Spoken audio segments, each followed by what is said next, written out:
What's going on, everybody? Welcome to the MLB Deeper Dive, presented by Jock Market. I am Eric Lindquist. I need an introduction. Somebody who does not need an introduction before he goes before you is one Alex Awesemo Baker. Alex, how are you doing today, my dude?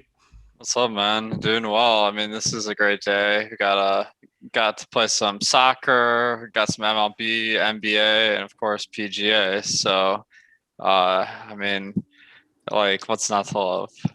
What's not to love is when you have a Hungary ticket and Hungary ends up drawing at the last second when they were plus 1,600 today to go off against Germany.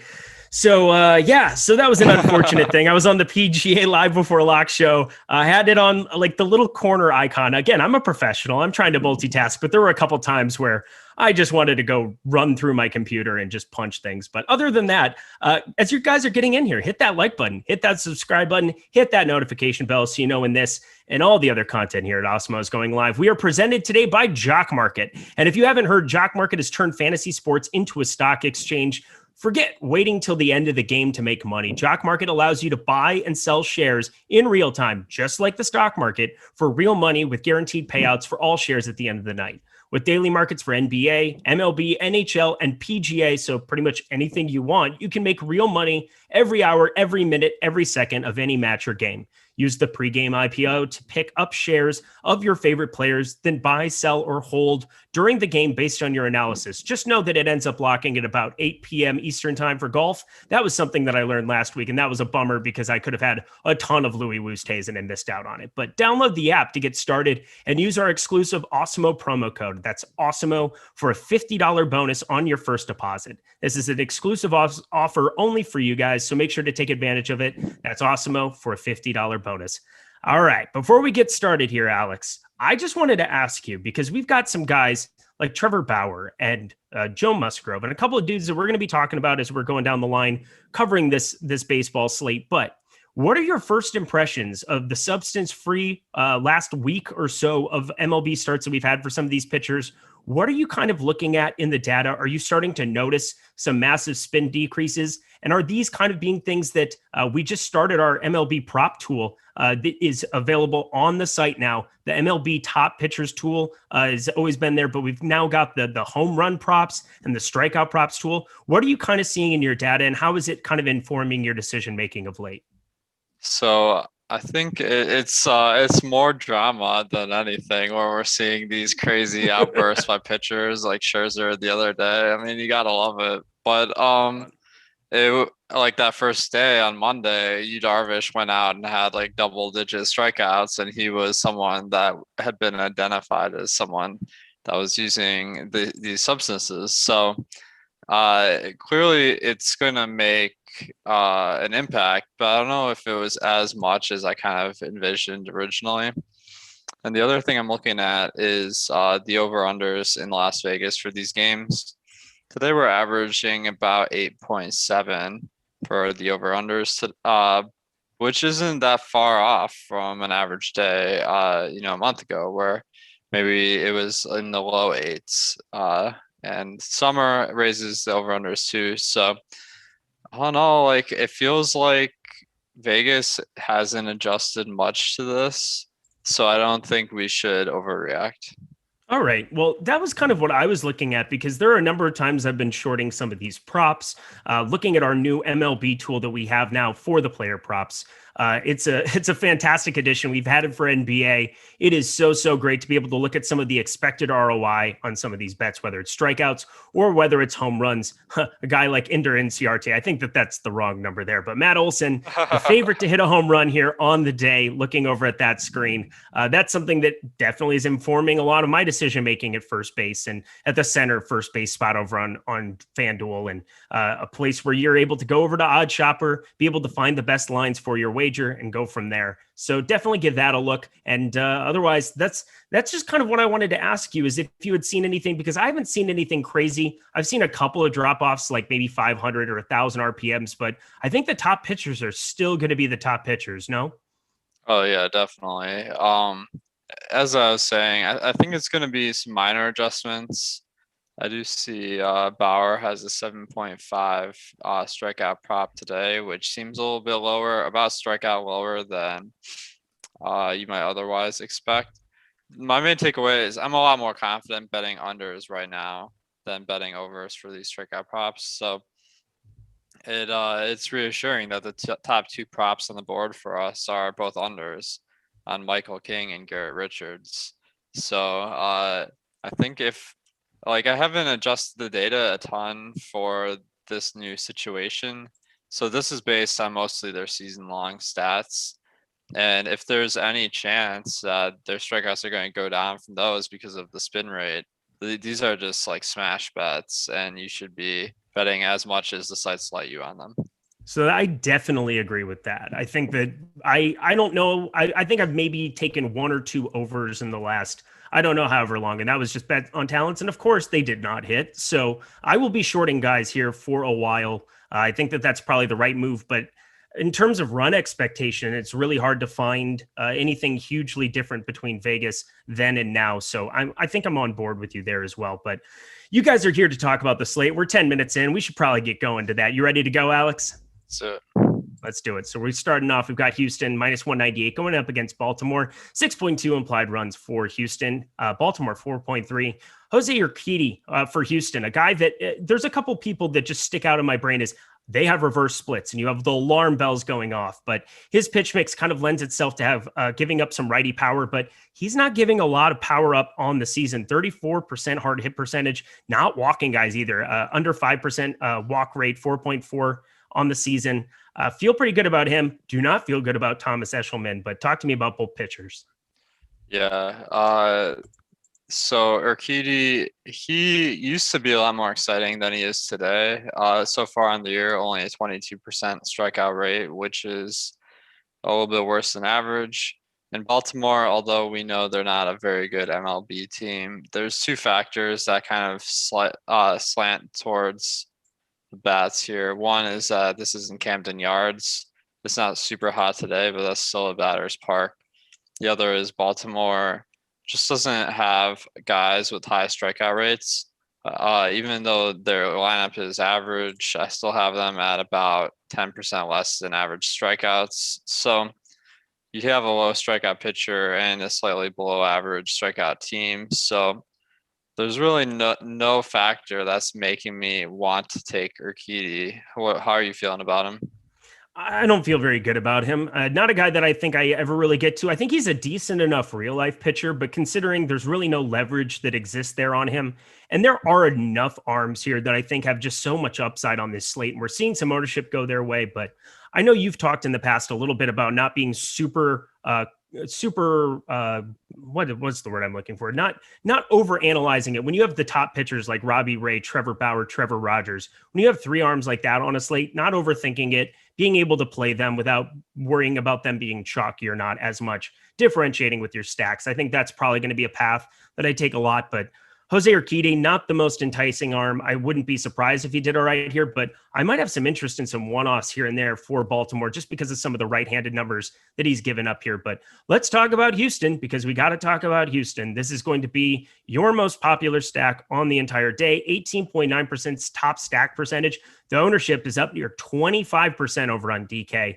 Pretty similar over on Fanduel, just a ridiculous number of ownership going there. A little bit more flat over there, 19% top stack percentage, 20.6% ownership share.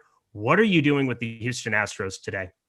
Yeah, I mean, they look like they're going to be super popular, which is a little bit of a warning sign. Now, it is in Camden Yards, so it's a good park. And Tom Eshelman, as far as we know, or as much as we don't know a ton about him pitching this year because he's only gone one game, but he has a history of not being a great pitcher. So definitely looks like a good spot for Houston.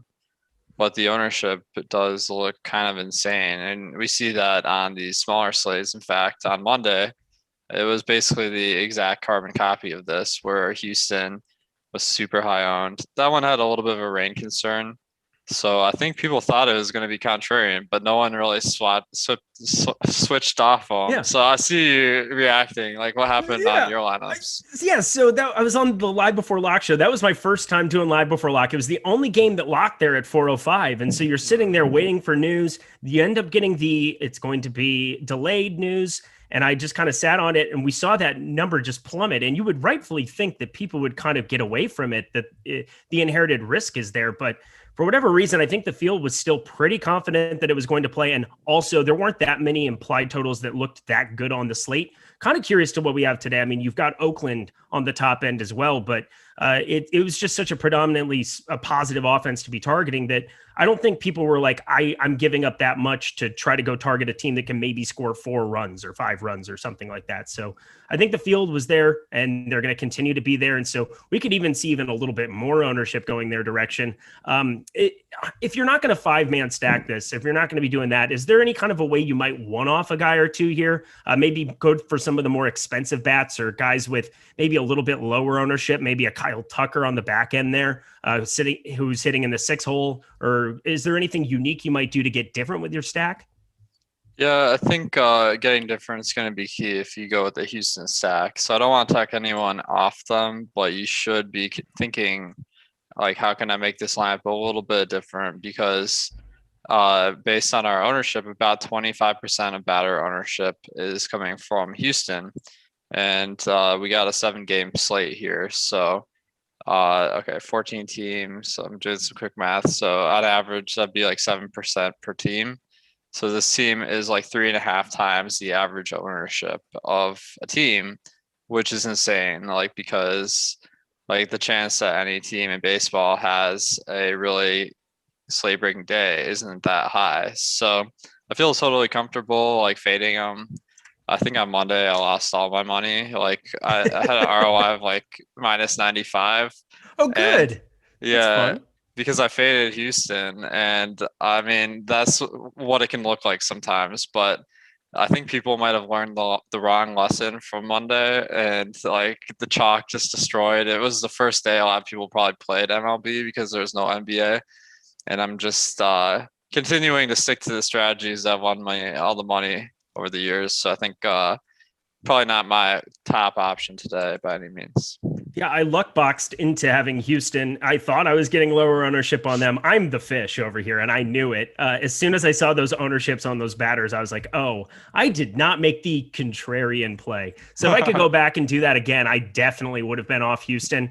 I think that makes it an easy pass for me today as well. If I do target anything here, I might have like just a Kyle Tucker interest because I think he's the lowest owned out of those outfielders, but it's still so meaningful there. He's a guy that makes it easier to play all those cheap ones together. Him and Brantley are just going to be off the charts owned, probably going to go elsewhere. Over to the Baltimore side, we wanted to cover Houston there because it's obviously the most popular spot on the entire slate, but I think I might actually be playing a couple of these one-offs. I mean, Ryan Mountcastle, we've seen have a little bit of pop here. Not anything that jumps out over on Savant by any means. I mean, Trey Mancini, definitely the guy, 43% hard hit percentage on the season.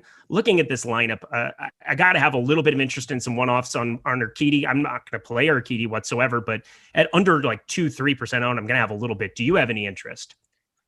Yeah, I think they're somewhat interesting. Like Mountcastle, you were saying, he's a high prospect that had a really, really slow start to the year, that burst back into it with a 3 home run game, and now he's got a decent spot in the order. So I think that he's definitely intriguing. It looks like the ownership isn't very high on him. Maybe not getting as much hype because he plays for the Orioles, but a good power hitter. So I think he makes sense. I don't mind the stack. It looks like they're super low owned. Mountcastle and Michael Franco are the only ones who really register. Oh, and Galvis. So you can get some of their best hitters at very low ownership. And Cedric Mullins has been one of the better players in MLB this year, kind of out of nowhere. So he kind of makes sense to target. And Trey Mancini is a great power hitter. So he's just a little bit expensive. That's driving people away, but I think there is opportunity there. Yeah. Shout out to Greg Ehrenberg. He gave me this number yesterday. Second in wins above replacement in the American League behind one Vladimir Guerrero. So Cedric Mullins, good on you. Your team is still terrible. So that's an oopsie. Going to this next game that we got Kansas City plus 157 going up against the Yankees, 10 total runs here. Kansas City 4.8 implied total 5.8. I've been targeting Michael King because I do not think he is very good at pitching of the baseballs. Matt Duffy's not a guy or Danny Duffy's not a guy that I really know. Matt Duffy, that was a nice Freudian slip.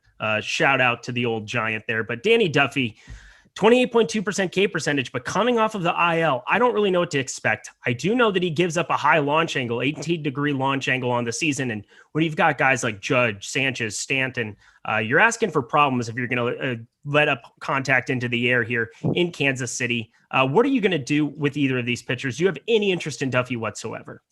I'd be intrigued by Duffy if he wasn't coming off the IL. He hasn't pitched in like a month, so I'm expecting him to not go as deep as he normally goes. The Yankees do strike out a decent amount, but I'm kind of crossing him off just because I read that he has an unspecified pitch count. Usually after a month, that means he's going to go about 80. That's a good amount less than normal. So Michael King also is a guy that doesn't go deep in games. He's been averaging around 60 to 70 per start. And I think it's mostly because the Yankees just don't think he's very good, which he probably isn't. So this is a game where I think you fade the pitchers. I gotta probably agree with you there. Well, definitely agree with you there. I have no interest on this slate to go to either one of them. The Yankees right now, top stack percentage, 12.9%. I am shocked that they are below 10%. They have the nearly identical team total as Houston, but maybe it's people enjoying the good vibes of it, the ninth inning bump, whatever you want to call it. The Houston Astros getting substantially more ownership there, but using the top stacks tool, it looks like the Yankees are a really good team to be targeting. And then Kansas City as well, pretty flat ownership there. It's an obvious coming from Kauffman Stadium, going into Yankee Stadium, a park benefit for them as well. Talk to me a little bit about both lineups. Yeah, I think the Yankees aren't as good a spot as Houston because they're the home team and they don't have as high a run total. I have them at 5.9 compared to 6.2. So if you want to see my run totals, make sure to check out the lineup builder on the site. I think it's you can see it even if you're not logged in, at least the run totals. I think the Yankees, I mean, a very good team. The weather in New York, 75, seems solid, and they got a ton of power. Danny Duffy has been pretty good this year, but I guess like we aren't as convinced of his skill level because last year he was below average. This year he's been fantastic, both small samples, so probably somewhere in between. And coming off the IL, that makes you less confident in how good he's going to be. And the main thing I like about the Yankees is they're just kind of priced up a little bit enough to get people off them on Draftkings. On Fanduel, like totally different story. They're really cheap on Fanduel and everyone's going to them. So it's kind of like the reverse situation where I kind of like when the bats are priced a little bit higher than they should be because I don't think trying to optimize your total projection is as important in baseball. So it's kind of a rookie mistake a lot of people make that they'll go for the cheap power team in Houston and fade the Yankees where it's really the opposite you should be doing. Yeah, I'm a big fan of that strategy. You taught me that strategy, so thank you for such things. It's been the long-term beneficial way to do things. But looking up and down the Kansas City lineup, I like the usual suspects. If you're going to be playing anybody on that side, Sal Perez, one of the better catchers you can play any day, ending in Y, so that works. Or a Soler, Hunter Dozier, Whit Merrifield. Kind of looking at the rest of this lineup, I don't mind taking some spots there. Ryan O'Hearn hit a home run yesterday. He's 2K over on DraftKings. I'm not sure if that's anything that you ever think about when you see these 2K guys. I'm sure we'll talk about a 2K guy coming up here because my goodness, there's some ownership around him. But anybody else to talk about from this game? Kansas City, obviously good matchup. It looks like on FanDuel they're kind of going under the radar. So I think on FanDuel, they look like a really nice contrarian option. All right. Love it. Moving ourselves on over to Boston. We're making fantastic time here at the moment, but Boston plus 107 going up against Tampa Bay here. Let me pull this up. We've got 4.5 implied runs for Boston over on the lineup builder here. Tampa Bay 5 implied runs, so 9.5 total. Garrett Richards on the bump for Boston. We've got Rich Hill over there for Tampa. Rich Hill, obviously a guy that at 40 plus years of age just continues to rack up strikeouts here. I'm not sure necessarily if this is like the best spot in the entire world for him, but 25.6K percentage on the season. Not too shabby here. Garrett Richards giving up a ton of hard contact. And I think Tampa Bay is going to be a team I like, but talk to me about both pitchers. Rich Hill, I feel like, is kind of your quintessential guy that could be really affected by this ban on substances because he throws so slow. I see on the strikeout prop tool, we already recommend the under even before kind of factoring in this new factor. So I would smash the under 5.5 on him. And Vegas seems like they're thinking that this isn't a great spot for Rich Hill either. They have Boston for 4.5 runs, which is on the high end for Tropicana Field. And Boston's got a very good lineup. So I'm not really seeing much incentive to go to Rich Hill, except on FanDuel, he's 6,900, which seems a little bit nice. So yeah, agreed. And then Garrett Richards, you have zero desire to play Garrett Richards, right? This is just like write off and move on with your day. Well, Tampa has been good to target because they strike out a fair amount, about average with their lineup today. He's got a reasonable price of 6,200 on DraftKings, so just under that 2x per dollar. So I don't hate him. What are you seeing? Yeah, I'm not seeing. I mean, I'm looking at the top pitcher tool here, and Garrett Richards coming at 7.2 and 4.6% ownership. So maybe a little bit like a large field dart, somebody that you could absolutely maybe take a shot or two here. He's 6,200 as well. And compared to anybody else in that range, I mean, there's nobody else underneath 7,500 that I would have any interest in playing other than Garrett Richards. I definitely don't want to play Michael King, Kyle Wright, Mike Foltynewicz, Thomas Eshelman. None of those guys really interest me whatsoever. So actually, now that I'm kind of reverse engineering it a little bit, going through the process of it, Garrett Richards, maybe not the craziest play in the entire world. And there's obviously a Tampa Bay guy that we're going to talk about here on the other side. He had quite the little debut yesterday, and that debut is leading to some ridiculous ownership over here on both sites. His name is Wander Franco. I'm pretty sure that people who didn't know who he was know who he is now. He's now hitting in the 3 hole here. He's a 2K hitter over on DraftKings, 2,500 over on Fanduel. How do you handle a batter that's carrying 35+% ownership on a slate that is this large in a sport like baseball that is so highly variant? Well, this is just a silly price because Wander Franco is the number one prospect in baseball. I'm looking at the Fangraphs page for him. Doesn't look like he's gonna be necessarily the greatest fantasy player, despite that. Just a really solid overall player, but the projections have him between 130 and 160 ISO. But actually, now that I'm looking at it, he's had 272 in the minors this year, which should translate to a very solid ISO. Pretty good at getting on base. So I find with the 2K guys that they work pretty well as one-offs because you can just unlock a totally different lineup construction than if you don't utilize him. And he occupies a position that can be tough to fill at third base. So he's definitely going to be in a lot of lineups for me tonight. I think I might try to find some lineups where you can't do a 5-3 stack with the guys you want just because they're too expensive. That's where you slot in Franco, and you can really unlock a really great lineup. Yeah, and also the other shortstop. So if Correa is going to carry some ownership, and he's already going to be popular in that Houston stack, so probably no for me. Bo Bichette has a tough matchup. Fernando Tatis has a tough matchup. You're basically paying him to be contrarian there, and I just think, yeah, playing a 2K of the Wander Boy just makes so much sense today. It's a bummer that they couldn't at least elevate his price off of yesterday, but maybe not a bummer. It just depends on how he plays tonight in 50% of my lineups, I would say. But we'll end up finding and reverse engineering that after the fact. But going to the Boston side, you did say they had a 4.5 implied run total here. Are there some Boston bats that you're looking at targeting tonight? Yeah, pretty much all of them are good targets. Every single guy in this lineup is capable of hitting for decent power, even the catcher. So I think that combined with pretty low ownership, they make for an intriguing stack.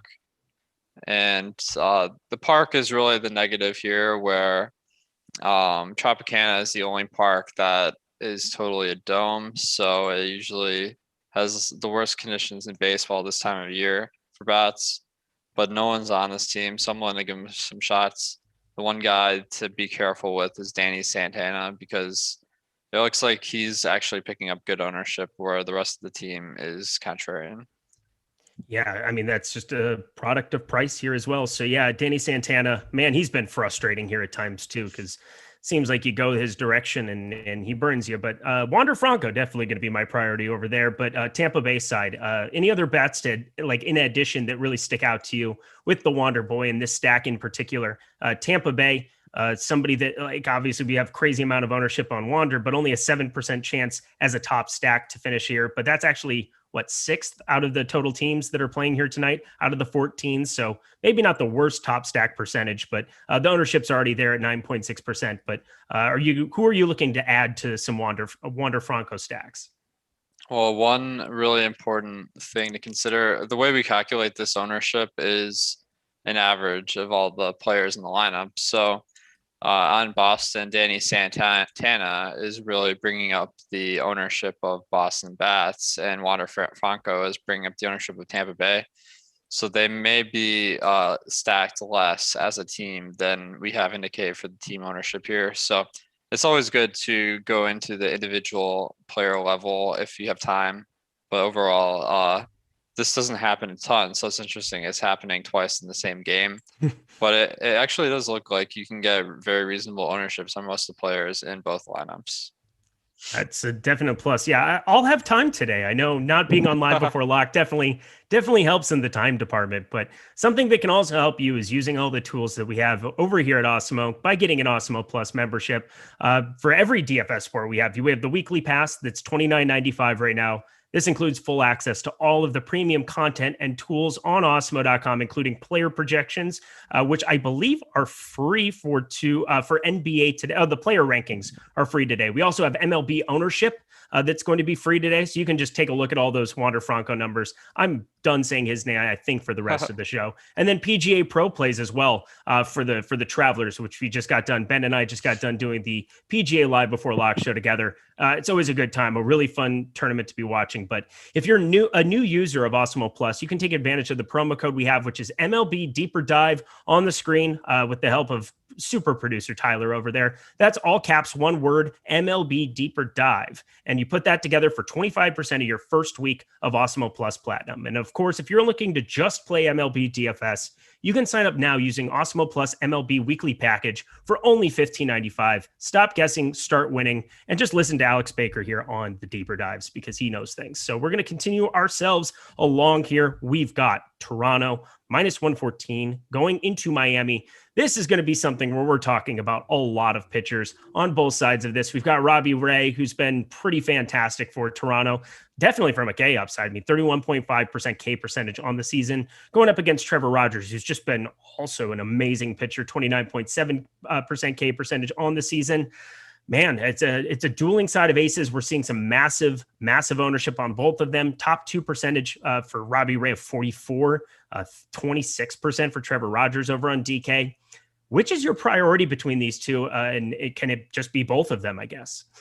Yeah, I mean, they've both been awesome this year so far. Robbie Ray has a strikeout rate at 31%.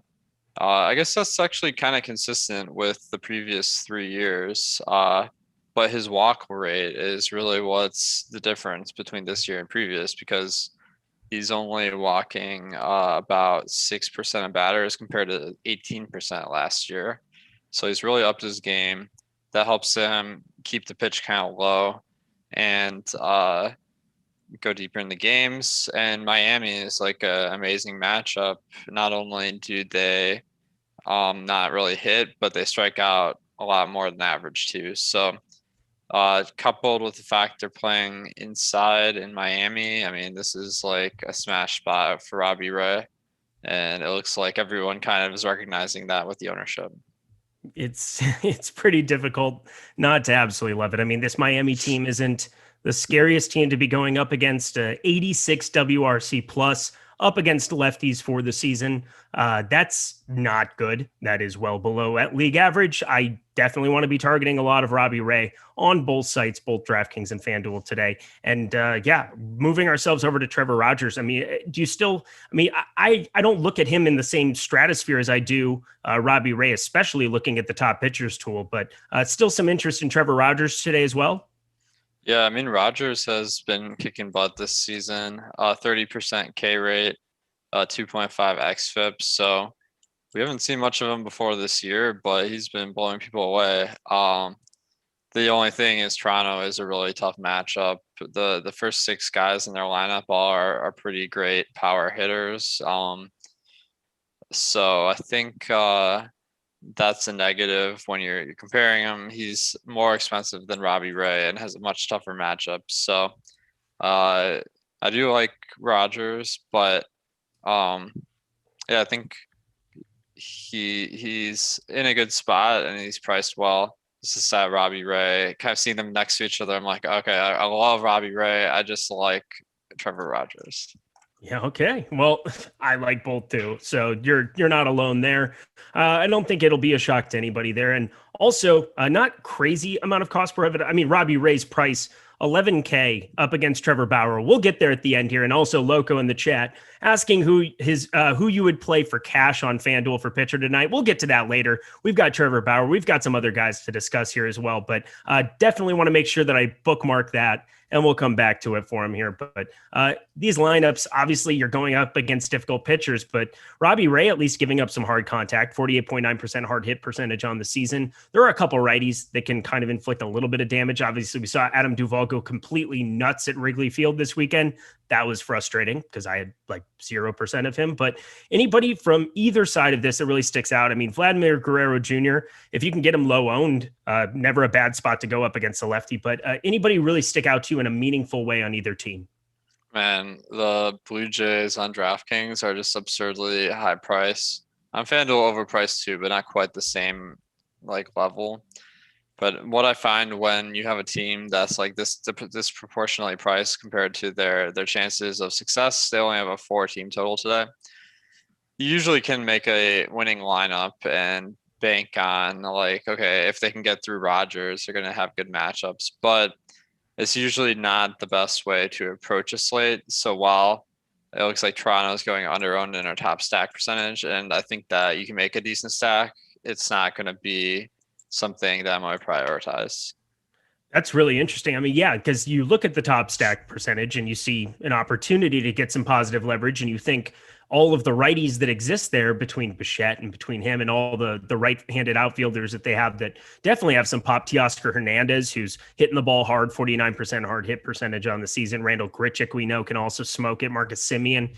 I would think that maybe that would be a spot to be turning to it. But as you said, very, very expensive, hard to see a lot of opportunity for them to go crazy against Trevor Rogers, who just limits hard contact. So I really like that take. That's something to think about if you're using all of our tools to be able to also reverse engineer kind of what it would look like for them to be the top stack on the entire slate. And I find it to be very difficult that Toronto could get there here. Might want to take that 5% that I would allocate there and spread it elsewhere. But anything else to cover on this game? The leverage on Miami is a little bit intriguing versus Ray, okay. But again, not something I really go for. But it's whenever a pitcher is 60% owned, and I think Ray is kind of one of the weaker pitchers that will be that high owned over the season. That is an opportunity. All right. Well, let's. I'm also. There we go. Clicking the like button on Miami. There we go. That's a good idea. So follow that. I mean, I don't mind getting to a little bit of them. As I said, definitely some hard hit numbers there against for this Miami team. Good matchup playing both sides of it on a shorter slate like this. Definitely a good way to go do it. Now we're going to go to Atlanta. Atlanta and the Mets.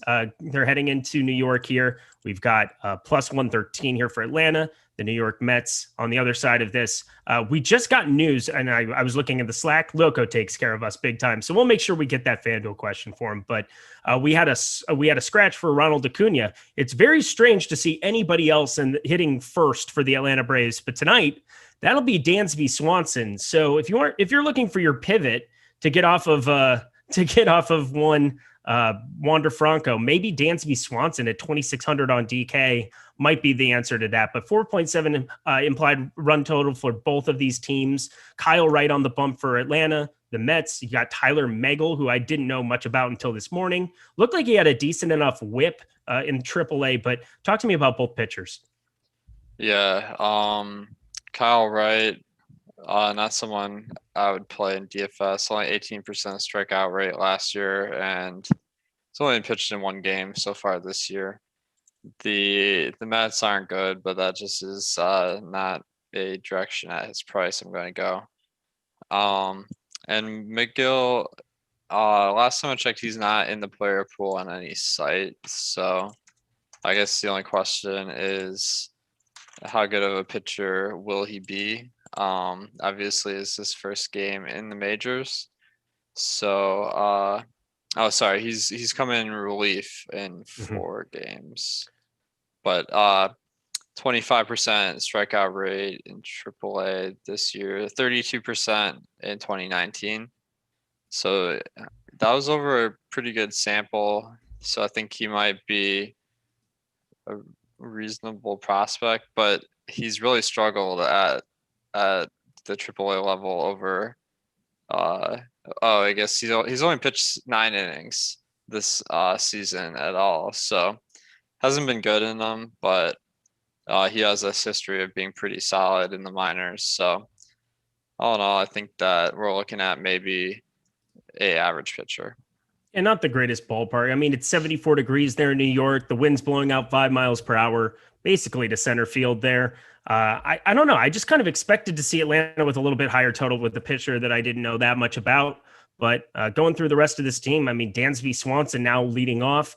Again, I think if you're not going to be playing Wander Franco, I mean, that seems like a point of leverage to be going to as well in that spot, having him in that leadoff position. That's 2,600 over on Fanduel. Over on Draftkings, you've got him at 3,300, so a little bit more expensive than what I had over there. But Freddie Freeman, Ozzie Albies, Abraham Almonte, we kind of know these guys over on this side. But what's your interest in an Atlanta stack up against a pitcher that I just didn't know that much about? Yeah, my bad. I was actually reading off the wrong page. This Trevor McGill guy, and this is Tyler McGill. So disregard everything. I was gonna say, I think he had 3. I just felt intimidated to correct you at this point in time, but I saw a 1.12 WHIP over the course of AAA. Okay. It's AAA Syracuse Mets. He's been playing there. This is his first year in AAA. He got called up from AA halfway through the season. Now he's with Syracuse. 3.77 ERA, and he's had 3 starts at the AAA level. Not a large amount of sample size, but again, 1.12 WHIP. That's better than I would expect. It seems like he got better and better and better. You see that number start to trend up as they go from AA to AAA to the majors. I don't really know what to make of that. It seems very ancillary, not that very data centric, but 3.41 career ERA in the minors. What do you think about Tyler McGill now that we have the right Tyler McGill? He still looks like an average pitcher, but maybe one of a better prospect, I guess, even though he's 25, so he's no spring chicken, but his numbers in the minors look very good. So all in all, it's not going to move the needle for me on Atlanta a whole lot. Yeah, he's 6'7", so maybe a large spring chicken. There might be a little bit of that. He's a big dude. It looks like 25 years old. Pitched at Arizona, 8th round, 230 pick. You know what? I'm just going to list off his Wikipedia for his parents in case they're watching. Give him all the shout outs before he gets lit up by Atlanta here. Well, maybe, I'm not sure. But going over to the Mets side of it here, we have a lot larger sample size on one Kyle Wright here. Not a guy that I obviously would want to be targeting here today, but I think the Mets make kind of an interesting spot. They've just disappointed time and time again, it seems like, but they're a lot better baseball team than what I thought they were. I didn't even know that they were leading the NL East until today. That tells you the mind of a DFS player doesn't necessarily look at record, or also the mind of a Twins fan who doesn't want to look at records this entire season. You've got the Mets 5.8% chance of being the top stack over on DK. A little bit of negative leverage there, 8.3% ownership share on them, but I would be fine getting to a little bit more than the field still on that. What do you think about the Mets today? Yeah, the Mets. Actually, I just updated the lines, and there was a big line move towards the Mets here, presumably because Acuna was scratched. I mean, Kyle Wright is definitely not someone we want to be afraid of, and the temperature at 74 is about average for the MLB. So, all in all, like a little bit of a above average spot. The Mets don't have a ton of talent right now, but I'd say it's pretty much average as far as targets today. Yeah, and they're one of the 2 lineups it looks like we're waiting on. We're waiting on the Dodgers and we're waiting on the Mets. I got to assume McNeil's going to be leading off there again. So I'm in there yesterday. We've got Lindor, Conforto, kind of those same grouping of guys. But anything else really to kind of touch base on with this game, or do you want to move on? Well, Atlanta, I guess they look like they could be a good target today because although McGill might be a good pitcher, they do have a decent lineup without Acuna about league average, and the top 5 guys all can hit some homers. So I'm just seeing very low ownership on Atlanta. Maybe this will change in the next update without Acuna, with some guys getting bumped, but right now they look solid. Yeah, they definitely do. And even better top stack percentage than what the Mets do. So I like that spot as well. We've got 2 games to go. Make sure you guys hit that like button. Make sure you hit that subscribe button and that notification bell for us again. And if you can't watch any of these shows that we have going on YouTube all the time, love our YouTube channel. Love the opportunity we have to reach out to all of you, talk about sports every single day. I mean, I got to talk NBA, MLB, and PGA here in the last 24 hours. I mean, it can't get a whole lot better than that. But if you want to check those out after the fact, they definitely have a shelf life over at the Awesemo Podcast Network. We've got a podcast for every sport, and we're available on every major platform. So head over to awesemo.com/podcast to check out all of the latest. And if you leave us a 5-star review on one of our podcasts with your Twitter handle or your email address, you'll be eligible to win a free week of Awesemo Plus Platinum. So we'll get one winner that will be awarded every single Friday, and reviews will be eligible to win for up to 1 year. Best of luck with that. And again, 1 week, that's a phenomenal way to get your foot in the door. So head over there, check out all of our podcasts, and stop guessing, start winning. That's the motto over here. Those are good ideas I have. So I thought it was maybe he's born with it. Maybe it's Awesemo. What? Oh yeah, that's the Maybelline.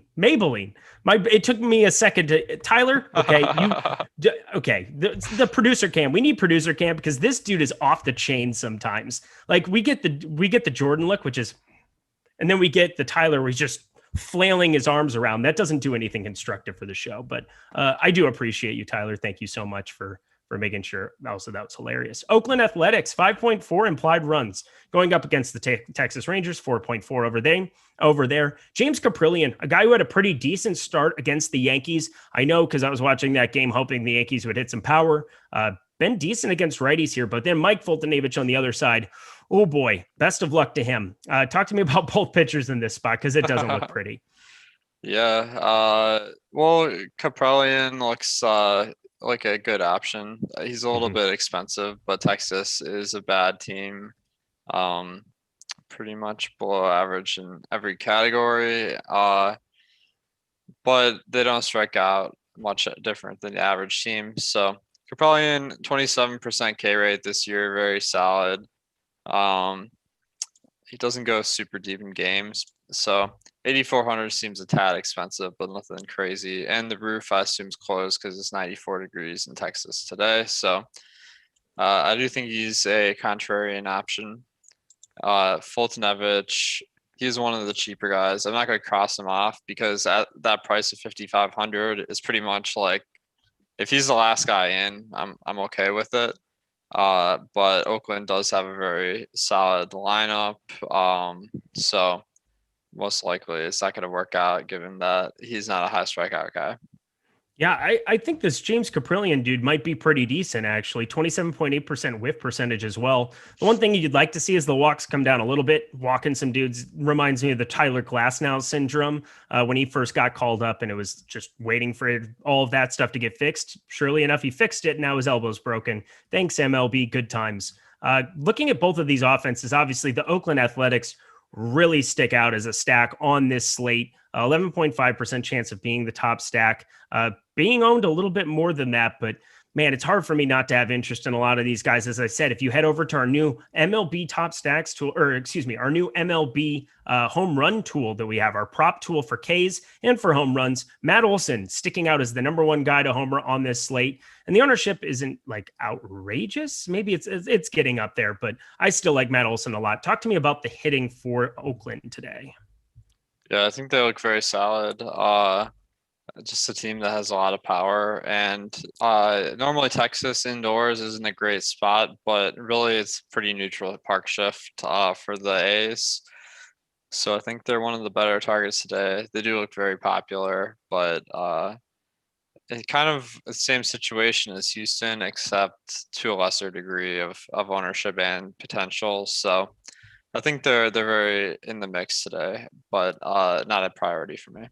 I have a selfish question because I'm curious on how you handle somebody like Tony Kemp, who, when I look at StatCast, makes me just, I mean, he's the leadoff hitter for the Oakland A's in this spot. He's going to garner some ownership just because of that, but a 23% hard hit percentage. He does get on base at a pretty decent clip with the 16.3% walk percentage. But how do you handle a popular batter with absolutely no pop hitting in the one spot?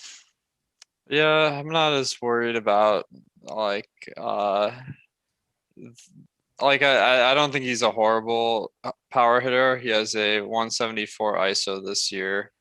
I guess last year only 5%. So far he's been a lot better than we'd expect. He does steal some bases. So in general, I find these guys that get a lot of plate appearances because they're high in the order and they're popular are fine to target. But obviously we can't get super excited about them. Yeah, he just doesn't excite me whatsoever. It was my desire to be lower on Tony Kemp and higher on the rest of the team, basically just in a effort to possibly get a little bit different with some of my stacks and do it that way. But yeah, he's burned it enough times. He's been good in some spots here, so I just didn't know if there was a certain approach you might have with a guy like that. But anybody else for the rest of this Oakland team, or do you want to cover a little bit of Texas bats as well? Yeah, Texas looks like they're not getting much ownership today. Matchup versus Capellian, he is about an average pitcher and it's indoors, so really nothing exciting here, but the ownership is super low too, so I don't mind taking some shots, but honestly, like these guys, they don't look very like there's like a couple of power hitters in this lineup, and then everyone can steal like a bag or two, but not a lot to get excited about. I was kind of curious if who was the guy who hit in the 2-hole for them yesterday, if he was going to end up being in the lineup. Once again, from Texas. I can't even remember his name right now. Chad will absolutely let me know. Eli White, that was the guy that I was looking at. He's in the 6-hole today. He's 2.5K over on DraftKings again. And I don't know, it surprised me to see a guy with that kind of sprint speed there on the top end, 30.5 over on good old baseball savant, but just somebody that stood out to me as might be an all right option in the 2-hole yesterday. Ended up hitting a home run, which I didn't expect with a 29% hard hit percentage, but not a crazy amount of sample size there. But anything else to cover with this game before we round it out with our final one of the night? No. I think Oakland's solid option. Yeah, I definitely agree with that. I think that's a really good way of going about it. We got one to go, and of course, it's going to be the poster boy. We're making great time, by the way. I didn't expect this. I get long-winded at times, but I've got you to keep me in line, which is a definite plus. Let's go to, I guess we have the Awesemo Hall of Fame, too. Do we have that queued up, Tyler? Do we have some Awesemo Hall of Fame goodies? Let's do that here before we get into this last game. We love to see all of your guys' successes, and this is just kind of our way of being able to show you guys off to the world, because it's awesome when we have these big wins. We've got Jordan Grubb there on the front end, huge hits there on the front end of, that's $160 turning into just over 37.50. That's a nice hit there. Both MLB, we've got NBA guys like Buzzard and Alex that are just crushing every single night, but it's so nice to see our subs go in, and Corfield, he just crushes everything. Neil is an absolute monster in the streets as well. A nice 62.5K day over on Fanduel, in the 555 over on Fanduel. That's a gigantic hit there, but download the Awesemo profile pick at awesemo.com/avatar. Tweet your wins. So if you end up having any of those big wins, you can get yourself that free month of Awesemo Plus. It's over 5,000 people in an entry fee of $1 or more. So make sure that you're tweeting those out to the Awesemo Hall of Fame and get that free month. That's another opportunity. We have the podcasts where you can get that free week. We have this where you can get a free month. So many opportunities, so many places that you can get in the mix here and be able to see all the tools that we have. And we're coming out with new ones every single day. This MLB tool, I'm so excited to utilize in the prop market going forward. So definitely check it all out. And with our last game of the night, we've got the Dodgers plus 104 going into San Diego here. Looking on the one side, you've got Trevor Bauer, obviously, and then Joe Musgrove on the other side. The Dodgers lineup is starting to get back up to speed. I saw that Cody Bellinger was going to get activated today. I'm not sure if that ended up happening or not, but that's going to get their lineup basically back up to full strength. They got Max Muncy back in there last night as well, but pretty decent spot for both pitchers still. The Dodgers are never a team you're actively trying to pitch against, but Joe Musgrove might be an exception to the rule. Yeah, I think Musgrove has been fantastic this year. 32% strikeout rate, going fairly deep in games. And then the other factor of being in San Diego, where it's only 67 degrees, doesn't hurt at all. So I do think Musgrove is a reasonable option, but he's not. Actually, he's a lot cheaper on Fanduel. So probably a guy I'd prioritize on Fanduel. On Draftkings, I'm happy to click him, but not someone I'm going to go out of my way for. And then Trevor Bauer on the other side here. He's your second most likely pitcher to finish as the top pitcher of the night over on FanDuel, getting a lot lower ownership than Robbie Ray. And you've got both of them at the same number. It's so strange to look at that on FanDuel and see both of them at $11,000 and know that Robbie Ray has the better chance of the two of them to finish as the top pitcher of the night. Which kind of blows my mind a little bit. But talk to me about Trevor Bauer as well. Yeah, I mean, San Diego is a solid team, so it makes sense. Where Robbie Ray is facing a very bad team. Bauer 31.5% strikeout rate. He does go super deep in games. I think he's averaging more than 100 pitches per game, so that's really great for fantasy. I just don't love the spot versus the Padres. They strike out about average, but have some good power hitters, and the stats for these guys may be a little bit lower than their actual skill because they do play in San Diego. All right. And then the lineups, obviously, I talked about Cody Bellinger. I think he's projected to be back in that lineup tonight. Not sure if that happened yet or not. I think he was going to get activated, but you got everybody else back for the most part on that Dodger team. Mookie Betts now day to day. He ended up getting pulled. They were hoping that he was going to be able to play today. He ended up exiting with a stomach illness. That doesn't sound like overly serious, but a Dodger team that's starting to get back together. Corey Seager, really the only piece that's still kind of missing there. But going up against Joe Musgrove in San Diego, a tough ballpark, looking like it's going to be a little bit cooler there as well, under 70 degrees, so 68 degrees here at first pitch. Little wind blowing in, but it's basically benign. Any Dodger interest whatsoever? I mean, I guess the short answer is no. They just look like, even though we know how good they are, they do look like they have one of the lower team totals on the slate, and the price is if they're the best team. So I think that's an easy fade. Yeah, I think so too. And San Diego side, we know that you can get some one-offs. Trevor Bauer, if he's not going to be spinning the ball nearly as much here, gives up a decent amount of hard contact here and a 19.2 degree launch angle. I mean, are we looking at Trevor Bauer as a guy we could maybe not just, I wouldn't say pick on, but maybe targeting a one-off or two from? Tatis is somewhat intriguing. If everyone is going to Franco at shortstop, then that means less people are going to go to Tatis. He is a little bit pricey today, but he's probably the best player in baseball right now. So that's intriguing. We only have him for 3% ownership. It is kind of a dart throw, but worth considering.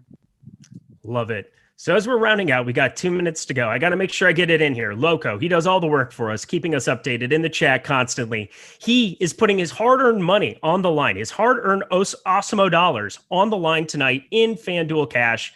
Who is your pitcher that you would be rostering in FanDuel Cash from the get-go here? Or give him 2 or 3 that he can kind of build around depending on what bats he likes. Musgrove looks like he's priced really well, but if we're doing cash, I would say Ray, just because it's easier to make up that extra salary you're spending. In GPP, I don't mind going down to Musgrove. All right. Well, there you go, Loco. Now you can blame Alex instead of me or somebody else. I don't know. I feel pretty good about that call as well. Robbie Ray would be the guy that I would be rostering. Home run call for the road. Do you want to throw out one home run guy for the road? Mine's Matt Olson. I'm just going to eat the crazy amount of chalk because I'm the chalk master at this point in time. Yeah, we got to throw out some home runs. That's part of our job. So, let's see. I'm always the worst prepared for this call, unfortunately. But I'll cheat a little bit. I'll go with Vlad Guerrero. He's in a really tough matchup versus Trevor Rogers, but Someone I like more for hitting a home run than I like in DFS. All right. Well, there it is. Vlad Guerrero. Might as well just target the best hitter in baseball. Why not? That seems way to go, Alex. I was going to say, I felt pretty chalky with my answer, but yeah, again, Miami, that might be a decent enough one off of contrarianism, but either way, we are out of here. We've got the MLB Live Before Lock with Spags and Greg coming up right after it, so don't go anywhere. We've also got NBA Live Before Lock, and I believe it's Lofty and now Rinpack, my dude from the Slate Starter Podcast, going into primetime television, 7:30 p.m. Eastern Time. He'll be with Lofty talking about all the goodies that are Game 1 of the Bucks and the Hawks. That's Alex Baker. You can follow him at Awesemo Dfs. You should know him. He's the #1 player in the world. I'm Eric Lindquist. Best of luck tonight, gamers, and good luck.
What is up, guys? You got yourselves about an hour left until lock, and that means that it's time for a little MLB Live Before Lock show. We'll talk about the top pitching, we'll talk about the top stacks, and we'll split it up. A little money time in between, but I am Chris Spags, joined by a man who's often with me on the baseball diamond. He's nerd-ass Greg Ehrenberg. How you doing, Greg? It's been a while since you called me nerd-ass Greg. It was kind of fading away, but yeah, I guess we may come back. Certainly when football season comes up, and that Twitter account, I assume, will be back and active. We never figured out who it was that was operating it, but hopefully that guy makes a return. But Yeah, other than that, this is a pretty tough slate because the pitching options, there's a lot of them at the top, but then there's no value pitchers. And then even the guys at the top that look like they're worthy, Robbie Ray, Trevor Bauer, the ownership all looks appropriate. So I'm finding a little bit of trouble building lineups here. I think it's a tough slate. Even for someone like me who does like to dumpster dive a little for pitching and take some stabs at guys. Now, not that Herman Marquez is like a dumpster dive guy, but we had him today on the early slate. If you watch the show with me and PD Mac earlier and now today, there really is not a lot of guys to get in that price range you're going to have any sort of comfort with, but we'll talk about it here. And it's a chalk Robbie Ray day, so that's always going to be a joyous one here on the show, but make sure to hit that like button if you can. And of course, subscribe to the channel. Also make sure to follow at Greg Ehrenberg, or at G Ehrenberg DFS. Sorry, I'm too thrown off now by trying the Nerd Ask Greg thing. And I honestly want to give a plug to that handle. Obviously, I hope that guy's doing well because he really wanted your attention and our attention generally for a period where there's like 20 tweets a day going. Oh yeah, especially on football Sundays, they're coming out fast and furious. But yeah, make sure to follow at G Ehrenberg DFS, the real Nerd Ask Greg, and make sure to follow at Chris Spags as well as at Awesemo_com for all the content that we're doing all day long. In addition to some flash giveaways, you can always find them for yourself today. One thing you should also be doing for yourself is playing over at Jock Market because they've actually upped their deposit match for you guys to $50 if you use the promo code Awesemo. And again, you're just depositing that money, you get it matched right away. And at Jock Market, every single inning of a game could be you winning money, and that's the main thing that they have going for them that you won't find on other sites. If you're watching the games, if you're a person out there who's always talked about, oh, these guys don't watch the games, they didn't see what I saw. Well, you know what? Play on Jock Market because there your eyeball test will be as good as anybody's. And again, you're doing the pregame IPOs on the players on there. And then during the games, you are just trading players, buying and selling as you go, treating them like commodities in a way that is going to be very much in line with the stock market. And that's where the fun is. So go over to Jock Market, download them in the App Store of your choice, search JOCK MKT, and use that promo code Awesemo for a $50 bonus on there as well. And then use the promo code MLB Live Before Lock if you want some of the Awesemo data that we are going to reference throughout the show today. You can go over to awesemo.com/join and use that promo code MLB Live Before Lock to save 25% off of your first week of Awesemo Plus. Let's go check out all the other packages we have on there as well. If you want to get just an MLB one, you can do that for a cheaper price tag, just $15.95. Go check out the options at awesemo.com/join. Stop guessing, start winning. Join Awesemo Plus today. Let's talk about the pitching here. And Greg, it's a slate where this is a guy we talked about earlier in the year and I think didn't quite know what to make of him. And then the numbers started to stabilize. And now it's the full point here where Robbie Ray legitimately looks like a good pitcher, at least in terms of fantasy production, a 31.5% carry rate, which actually improved from where he was historically. And he's figured out the walk issues that he's had historically as well, or at least seems to have. 6.5% walk rate, 3.1 xFIP. The numbers look good, but the most important number you'll see is the matchup that he'll have against Miami, where there are 3.7 implied runs. Miami strikes out a 28.3% clip on the year against left-hand pitching. Robbie Ray, chalk by a wide margin today, Greg, and a little bit more expensive on Fanduel, but on DK, 60% expected ownership going to him. How much Robbie Ray is enough for you, and are you willing to be there heavy on a slate that, as we just talked about, value going to be pretty hard to find? Yeah, I'm right around even with the field on him. We do have him projected with a 45% chance to be one of the top 2 scoring pitchers of the day on Draftkings, and I just don't see another way around it. I tried to come up with ideas and tried to be like, hey, I'm going to get overweight to the field on James Kaprelian, and even trying like, hey, I'm going to get overweight to the field on Trevor Rogers a little bit. But then some of these guys came up in ownership as the day went on, so I'm still overweight to the field on Kaprelian. But these other guys, we have Musgrove projected for right around 30% ownership, Trevor Rogers around 30%, Bauer 35%. And I think that everything just leads me towards Robbie Ray, unless I just want to take crazy punts on some of these guys at the bottom, but I just don't think they're good plays. So I don't want to play this much Robbie Ray, but I don't really see a way around it. Yeah, and I mean, the pitch count's been there for him as well in the year, 96.3 pitches per appearance for him so far. And the launch angle has been down a little bit to 12.8 degrees, so he's not giving up at least optimal home run power as he has historically. But it's just a situation here with the roof being closed as well. It being a bad Miami team has only got a 295 on base percentage and a 142 ISO against left-hand pitching. This is kind of a perfect storm here where I would agree. Normally, Robbie Ray, to me, a play that I think you would try to move away from a little bit, get some leverage bats going against him. And you still can do that, I think, for a little bit of volume if you want to just try to hedge for some portion of lineups. But I don't know how you're not with the field on Robbie Ray. So we are on the same page there. And I guess, we'll talk more about stacks in the back half, Greg, but are you getting Miami stacks going against them as well, just to try to hedge against what's a lofty number for ownership that you're probably not even getting for real, top flight stud pitchers on some slates? Yeah, so here's the other thing. The field is getting to the Marlins already. So we have the Marlins projected for 4% ownership as a team, and that makes them one of the most negatively leveraged stacks. So we have a case where Robbie Ray is picking up a ton of ownership and it seems, right about justified. And the Miami Marlins are I wouldn't say popular, but they're getting more exposure than they should. So I don't have, let me see, what do I have for, I have 1% Marlins stacks right now. And that's just because they happen to pop up. Like I didn't go out of my way to get Marlins. Just in my build, I came up with 1% of them. So this isn't a team, even though this is a spot a lot of times I would try to stack up that offense against a really chalky pitcher. It looks like the field's already doing that. So it's not something I'm all that interested in. Yeah, and I feel like with the implied total, like it wouldn't shock me, and just what we know of Robbie Ray, it wouldn't shock me to see somebody take him deep here. And Adam Duvall's always the one that's going to jump out to me against left-hand pitching, but still a spot that to me, I think with this situation, you have to trust Robbie Ray, and I think with Greg's point too about the stack being owned, like you're not getting a lot of utility going there, only a 1.8% chance of being a top stack today, along with that 4% expected ownership. So it's a tough spot for Miami, and one where Robbie Ray justifiably going to be good chalk on the slate, or we hope so. Will be justifiably good chalk on the slate.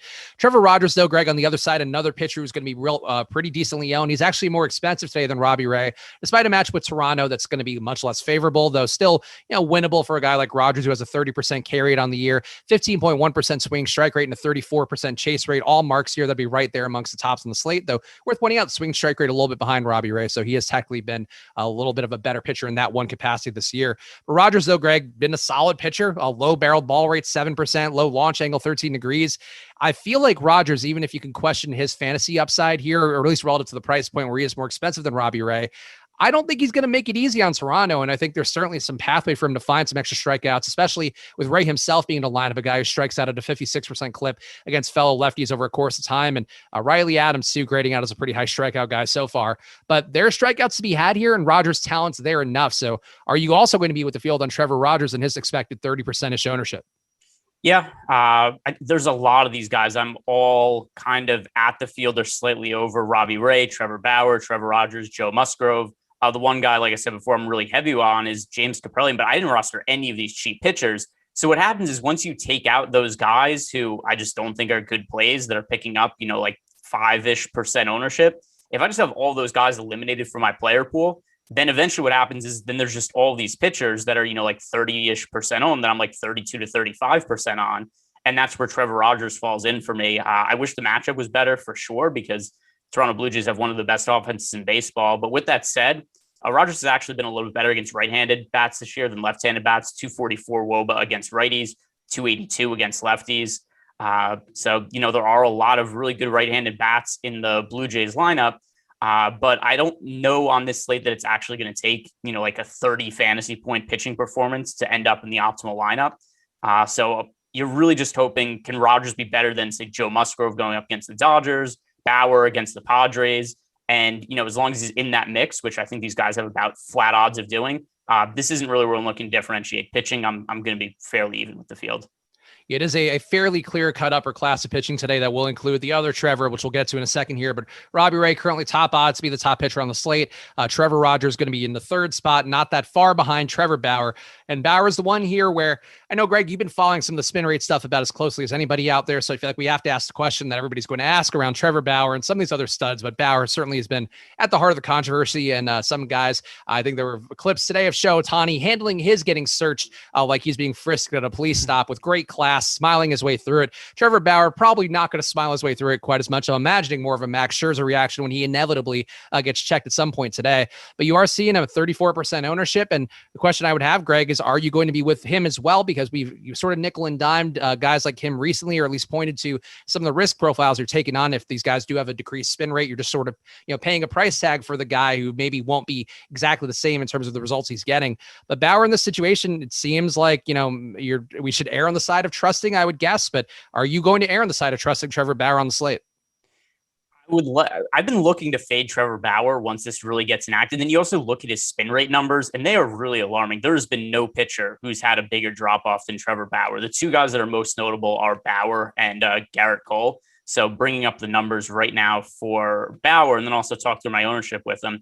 I'm going to lower it a little bit as we get closer to lock. I'm right around even with the field now. And, I still think it's a good spot for him, but I'm concerned about how many strikeouts he's going to get going forward. And, here, bringing up so here it is. So spin rate. Here's the real concern for me. Here are his starts since the start of April. Spin rate: 29.10, 29.29, 29.03, 29.44, 28.90, 28.95, 29.31, 28.41. That's through April and May. Last start, 25.37 was the average spin rate in RPMs on his pitches. That is so far down from any other pitcher we've seen. We're seeing about, a 400 drop in RPM, which, that's almost, like 15 to 20% in terms of what he was doing for the rest of the year. That's a really significant drop off. And then also you start to look at some of his strikeout numbers in his recent starts. They haven't been bad, but with that said, look at the matchups. He faced Arizona. They have an awful offense. He faced Texas. They have an awful offense that strikes out a lot. And he struck out 8 batters in each of those. So I think there is reason to think the strikeouts are going to start to go down for him going forward. This is a tough matchup. I just can't fade him entirely because of the lack of pitching options overall on the slate, but I'm looking to probably get somewhere in the neighborhood of like 25 to 30% power. Are you going against him too with Padres bats? And again, we'll talk about it more. We do the stacks in the back half of the show, so I don't want to spoil all the fun we'll have discussing all of that here. But are you going against him? Are you attacking him here because he is a guy who's given up a high launch angle all year, 19.2 degrees, and if he's not getting that spin rate, I'm already a 48% fly ball rate guy with him sort of being at least somewhat enhanced this year. I guess that's what we have to call it, but that's probably not the best way to put it. Are you going to go against him because we do have power bats? Guys like Cronenworth in particular have been raking this week, and Tatis, we know the power that's there. Is it bad enough for Bauer that you're willing to get a little bit against him? Yeah. So somebody brought up in the YouTube chat, it was JCW 490. He said a hedge stack will always show up bad in an optimized lineup. Negative leverage is expected, isn't it? No, we see this all the time where there are pitchers who are even really high end pitchers who, even though they're really good, they're projected for a lot of ownership and even pop up a lot in optimizers. We'll still see, fairly frequently in our top stacks tool, some of the offense is still positively leveraged. For example, the Padres today, they are slightly positively leveraged, and the second best leverage score on the entire slate goes to the Los Angeles Dodgers against Joe Musgrove. So all the time we see teams who would, we would generally think to be in bad spots that still end up with positive leverage. So I am looking to get over the field on the Padres because I do have all those concerns with Bauer going forward. They're not super likely to be a top stack. We have them with a 2.7% chance to be the top scoring team of the slate, but it's a fairly small slate and I want to get not exposure everywhere, but I want to have exposure where I think it's at least warranted. So the fact that we do have the Padres with a 2.7% chance to be the top stack of the day and only 1.9% ownership share, it's a team that I want to have like 3-4% of stacks. Yeah, and we will talk more about the specific hitters here coming out. It looks like actually we just got the Dodgers lineup too. So I believe we've now gotten all of our lineups, which is shockingly early relative to how this normally goes. So that's probably good news overall. But we'll see a projections update. Looks like Matt Beatty and Zach McKinstry being in the lineup are two things that were not in the projected lineup. So those updates will come momentarily. But let's talk about Joe Musgrove on the other side of this game. I guess, with the changes here coming to the lineup, Cody Bellinger also making his return, which is an important one here. It's going to make this Dodgers lineup look a lot better overall. Certainly, guys had a ton of power. And Musgrove has been worse historically against left-hand batters as well. The 203 ISO allowed to that side of the plate compared to 135 allowed to righties. But Musgrove still, Greg, like I'm a little bit apprehensive with this Dodgers lineup getting close to full form here, where it's Taylor, Muncy, Turner, Bellinger, Will Smith up top. All those guys are going to make it about as hard as it can be for Joe Musgrove. But Musgrove has been good on the year, and I think I would still favor Robbie Ray by a good margin, a little bit cheaper here. But Musgrove as the other kind of pay down stud option. I feel like it's hard to not be with the field. 26.7% ownership expected over there. And, it's going to be tougher here with Bellinger back in the mix. And this also being a Will Smith day where they're actually playing him. In this spot, I feel like Musgrove comes with risk, but he's been good enough on the year, 31.5% K rate, a strong swing and miss stuff, a strong chase rate, not a high barrel ball rate, low launch angle. He's the kind of guy we normally would target, other than the fact that he is facing a Dodgers team who we know can hit pretty much anyone. Yeah, I am just looking at updated projections now that we have that lineup in for the Dodgers, see if this is going to really change anything significantly with how I look at Joe Musgrove, because we actually don't have him with a significantly great projection for the slate, at least not compared to guys like, Trevor Bauer or Robbie Ray today. And we have also, let me refresh the ownership to see if that's changed at all. But Musgrove, I had in right around 25% of my lineups, so it's pretty even with the field. So he's worth being in the mix. I don't think he has quite the same upside as Rogers, Bauer, or Ray. So, with that in mind, he's worth getting to, but he's my least favorite pitching option of those top four. He's also got the lowest pitch count out of all these guys too, 87.3 pitches per appearance so far for him on the year. So I could see that being the case here, and the projections definitely will push you more towards the other guys a little bit more. I think Musgrove to me would be the lowest owned out of the group of four, but I think I would still have a good portion of them. Just probably not as much as the field. And it's worth pointing out the top pitcher still has Musgrove looking slightly over-owned as to his chances of being a top pitcher, 25% chance of being a top pitcher today, along with a little bit less than 27% ownership. So keep that in mind for Musgrove as well. And now is the time where we get to really dig deep, Greg, because we do not have a lot of guys besides the ones we talked about here. You're going to have a lot of faith in, but I feel like we should start with James Kaprielian, given that we have seen him get success in adverse spots recently. He does have a 27% K rate on the year, only allowing a 181 batting average. 4.7 xFIP means there are probably worse days for him to come, and I think you could tell that by looking at his power numbers. 50% fly ball rate, 20.4 degree launch angle. I'm also giving up a pretty high average exit velocity of 91.6 miles per hour. Kaprielian, to me, it's sort of like we talked about. I think that one day he was good against the Yankees. I don't know if it was you, but I'm going to assume it was you. Like a guy who does have a risk profile, kind of a classic GPP pitcher in that respect. And I don't mind getting him at 10% like the field's going to. Actually looks a little bit under-owned according to the top stacks tool. So to me, you could probably justify 15 to 20% here. And really, I don't think that you can make that case for a lot of other guys on the slate. Yeah, I'm forcing myself to Kaprielian a little bit just because he looks like the only guy in this price range that has some upside and is also under-owned. So, to me, I'm looking to get, fairly overweight on Kaprielian. Now projected ownership at 8% for him. So we have him at 8% projected ownership, but a 15% chance being one of the top two pitchers on the slate. I think this is a thing that kind of trips up a lot of people with MLB DFS, because if you're just looking at name value, the stats, points per dollar, projections, all that, Musgrove, Rogers, Bauer, Ray are all better plays than James Kaprielian.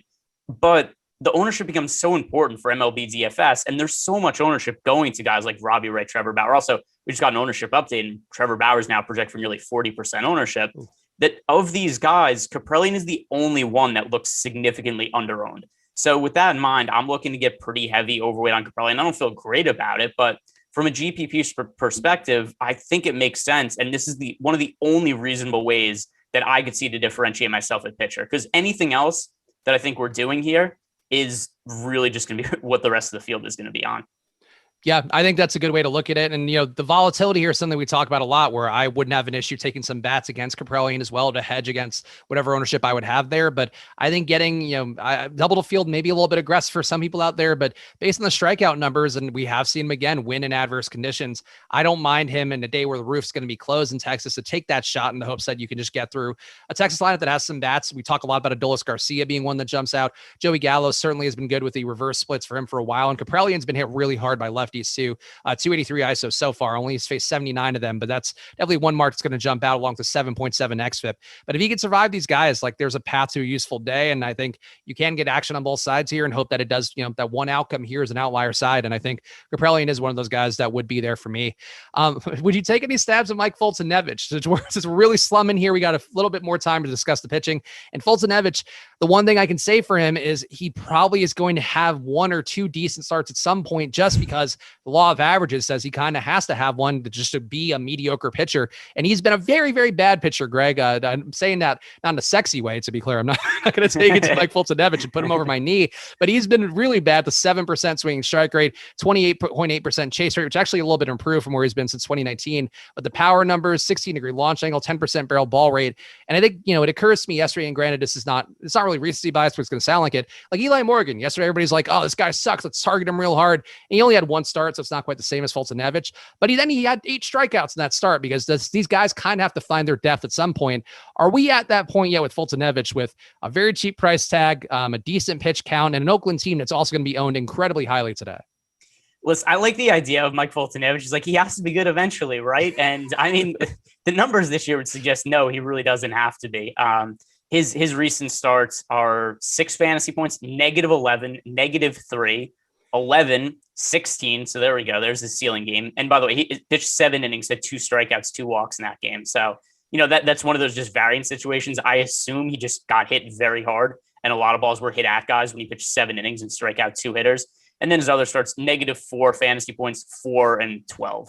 So we've got one start where he apparently got very lucky and scored 16 fantasy points, and everything else has just been absolute garbage over the last month and a half.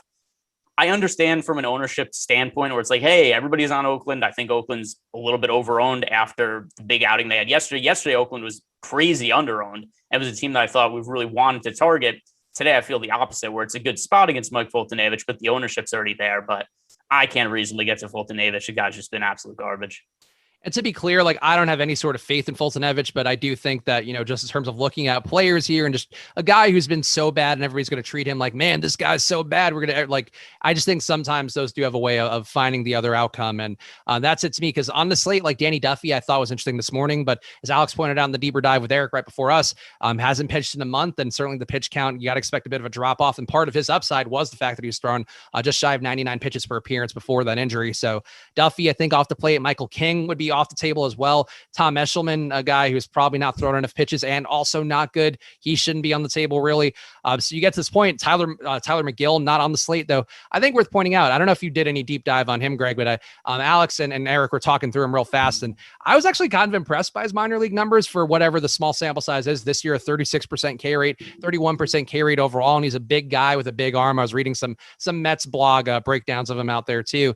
And McGill, I feel like if he were on the slate, I would absolutely be touting him right now. And unfortunately, he's not on any slate that we have. So here's the other issue with McGill. How many games would you guess he started in the minor leagues? I know he had 8 this year, but I don't remember the overall. Well, at least on Fangraphs, it says 0.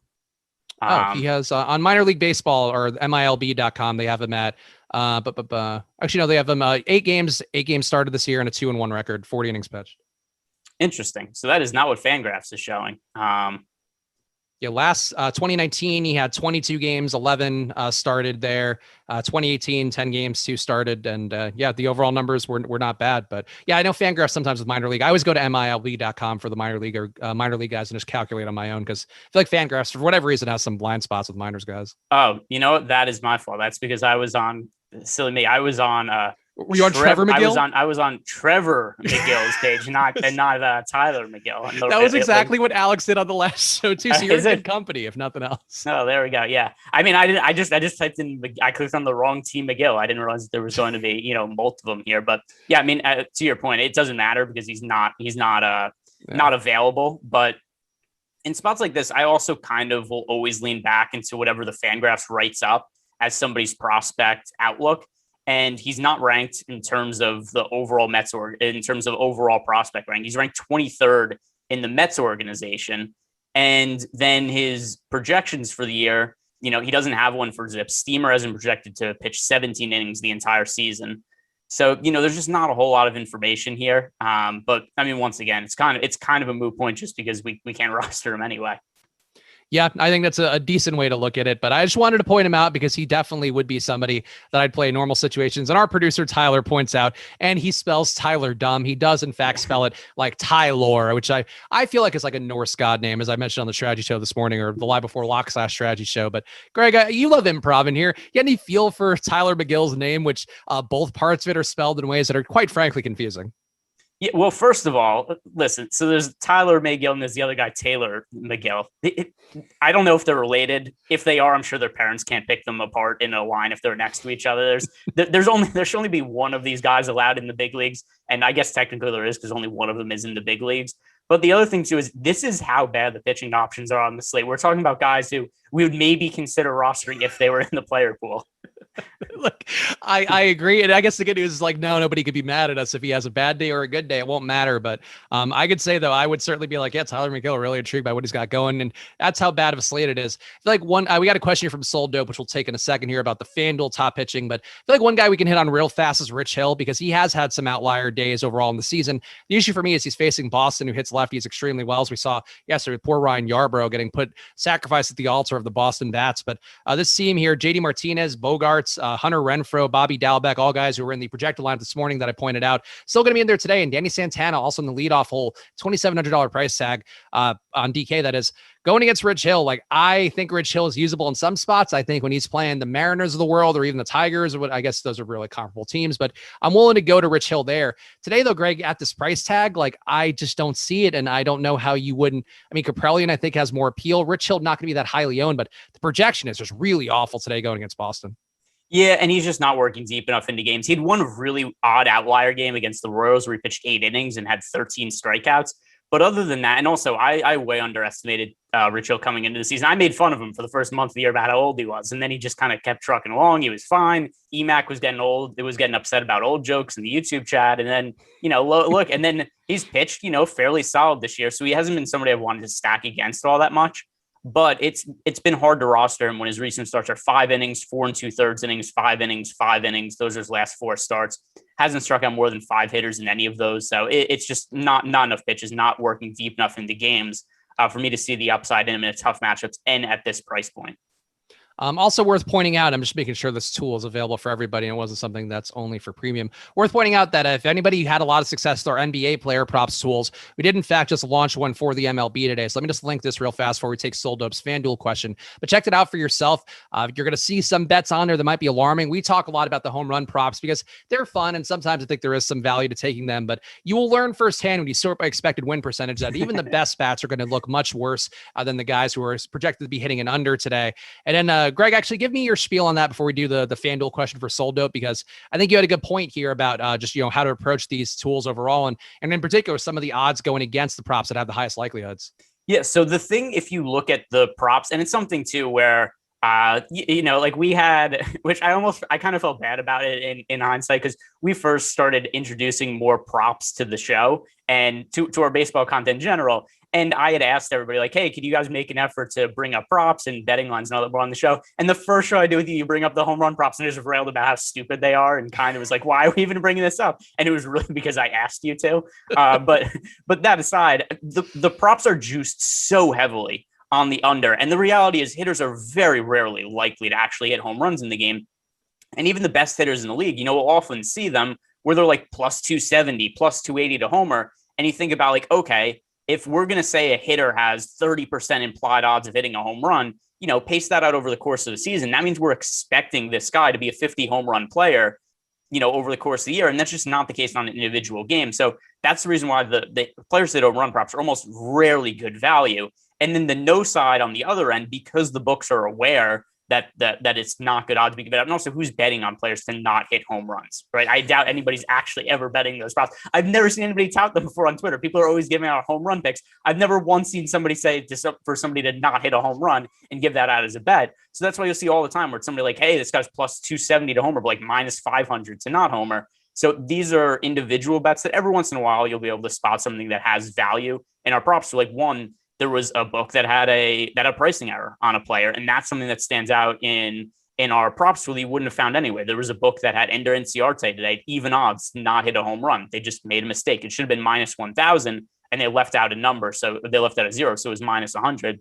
But the ones that actually do have value to them are going to be the pitcher strikeout props. That's where I think the best value is in MLB prop betting. And then the other thing too is like the way that I like to bet NBA and props when, a player's out, or bet NBA size, where if there's a player out and then it benefits the other team. We'll see it with pitcher props too, where, maybe the Angels are playing and Mike Trout isn't in the lineup. Then it makes a lot of sense to take the over on the pitcher going against him. So those are the props that I think are most sensible to bet for MLB.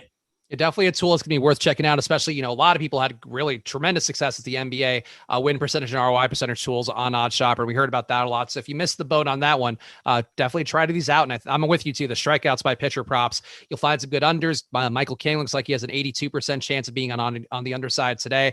For him going, Garrett Richards, 69% chance, a nice amount of under here for the expected win percentage. Trevor Bauer, Robbie Ray, those guys look good at 7.5 lines on the over, though not quite as good as some of the unders are going to look. And check out the tool against link in the YouTube chat. So take a look for yourself. We'll do money time here because we are going the extra 5 minutes today. We can hold it off for 3 more minutes. And let's do the question for Soldope asking about FanDuel pitchers. And the thing with FanDuel today, Greg, is every single guy looks overowned by according to the top pitchers tool. So to me, I don't even think I would care that much about the overall leverage score. Like, I think Robbie Ray is the play that I have the most faith in. I don't love paying $11K for him on FanDuel. And I guess you could sort of make the case for Trevor Rogers because of that discount. And Joe Musgrove also really cheap. So those are the 3. He asked for 2. So which ones would you pare it down to amidst this list? And I would say for me, Trevor Bauer would be not a consideration for a GPP on FanDuel. Just if you're putting in one lineup, I think you can go to those other 3 guys and feel pretty good about it. It's still so much ownership going to Robbie Ray though. And he's so higher owned than the odds we have him being the top scoring pitcher of the day. So on FanDuel, according to our top pitcher tool, we have him with a 33% chance, 33% ownership share and a 17% chance of being a top pitcher. So, I mean, just if you're going to compare him to Trevor Bauer, Bauer is almost the exact same odds being the top scoring pitcher on FanDuel, but about half the ownership of Robbie Ray. So if you're just looking to play a cash game lineup, then Robbie Ray would be the choice for cash. There's so much ownership going there. It makes sense. I'm going to stick with, I like James Kaprielian for GPPs on FanDuel as well. If you're really looking for the low ownership, only project for 3% ownership today, 7% chance to be a top pitcher. And then on the high end, I would go to probably, I'd still say actually, I would say Trevor Bauer at the top, even though I overall think he's going to regress just based on the ownership. Then the next tier price range would be Joe Musgrove. And then if you're going just for really low ownership, it would be Kaprielian.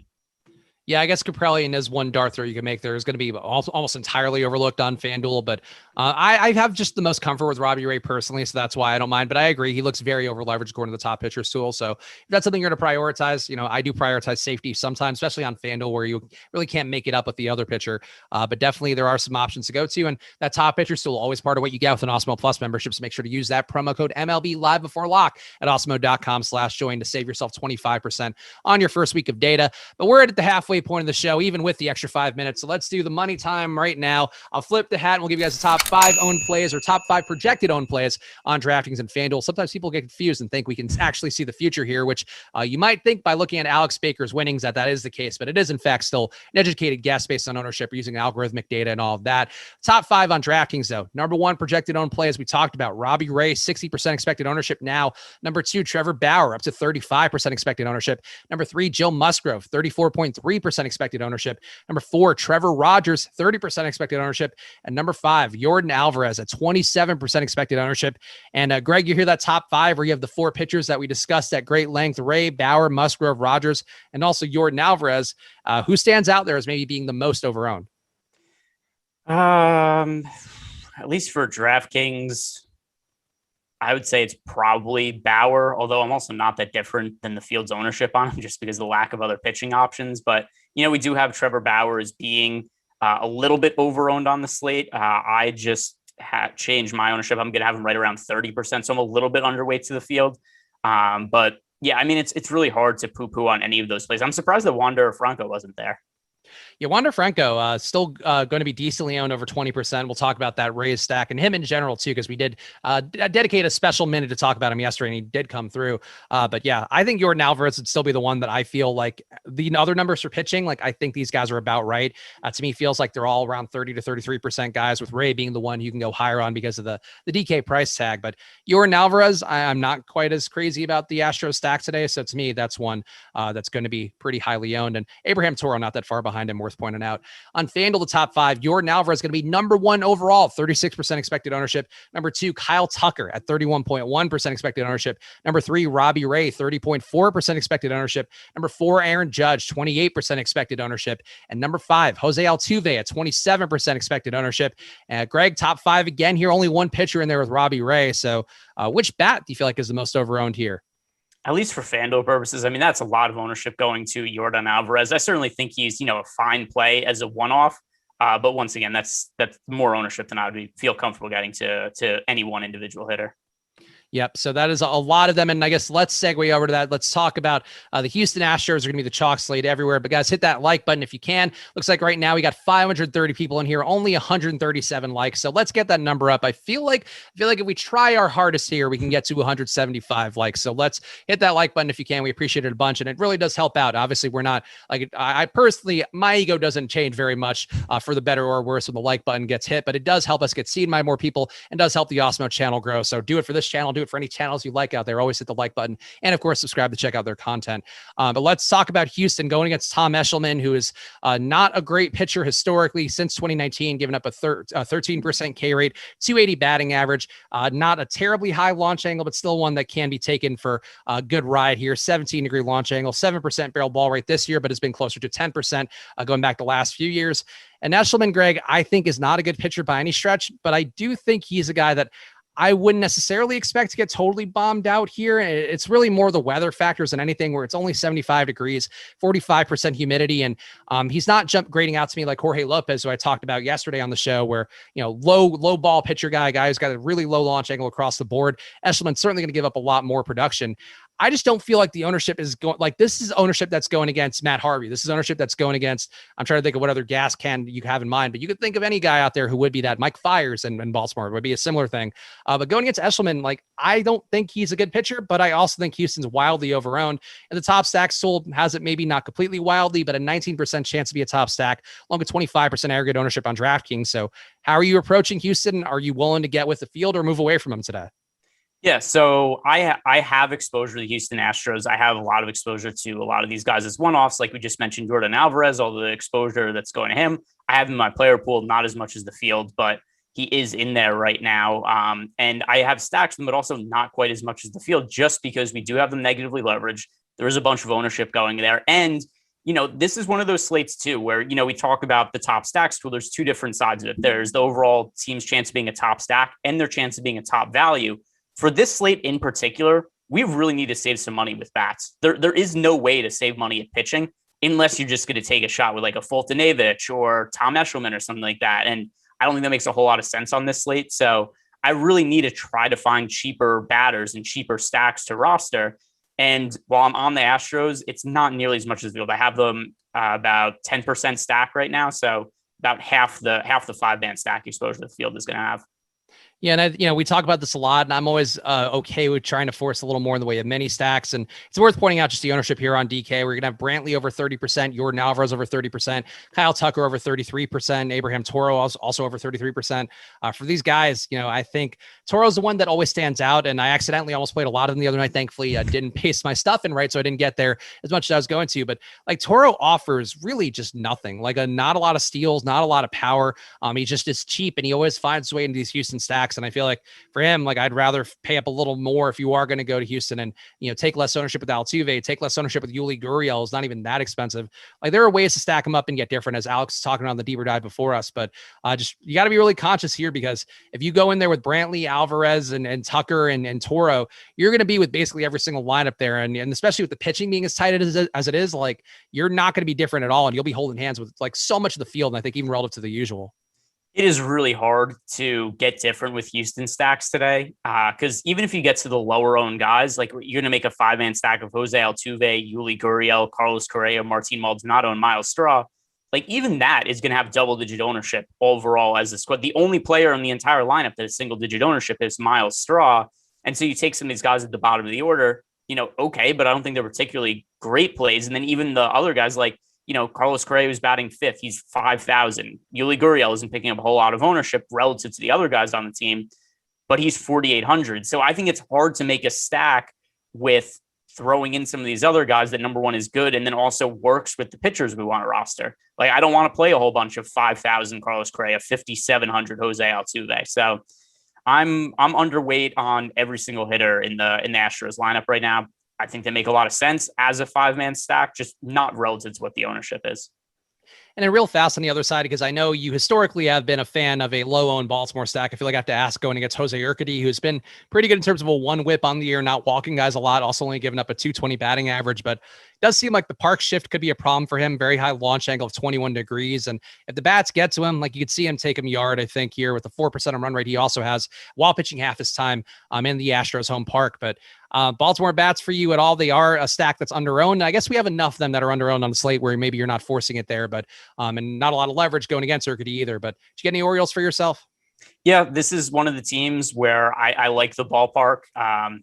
Really, whenever it's a hot day at Camden Yards, there's going to be offensive potential. That's one of the reasons that we're seeing a lot of the field get to the Houston Astros. But the key here to me with the Baltimore Orioles, they do have an 8.4% chance of being the top value stack on the slate. So that's the 4th best of any team on the day. The only team with better odds of being a top value stack are the Houston Astros, the Oakland A's, and the Kansas City Royals.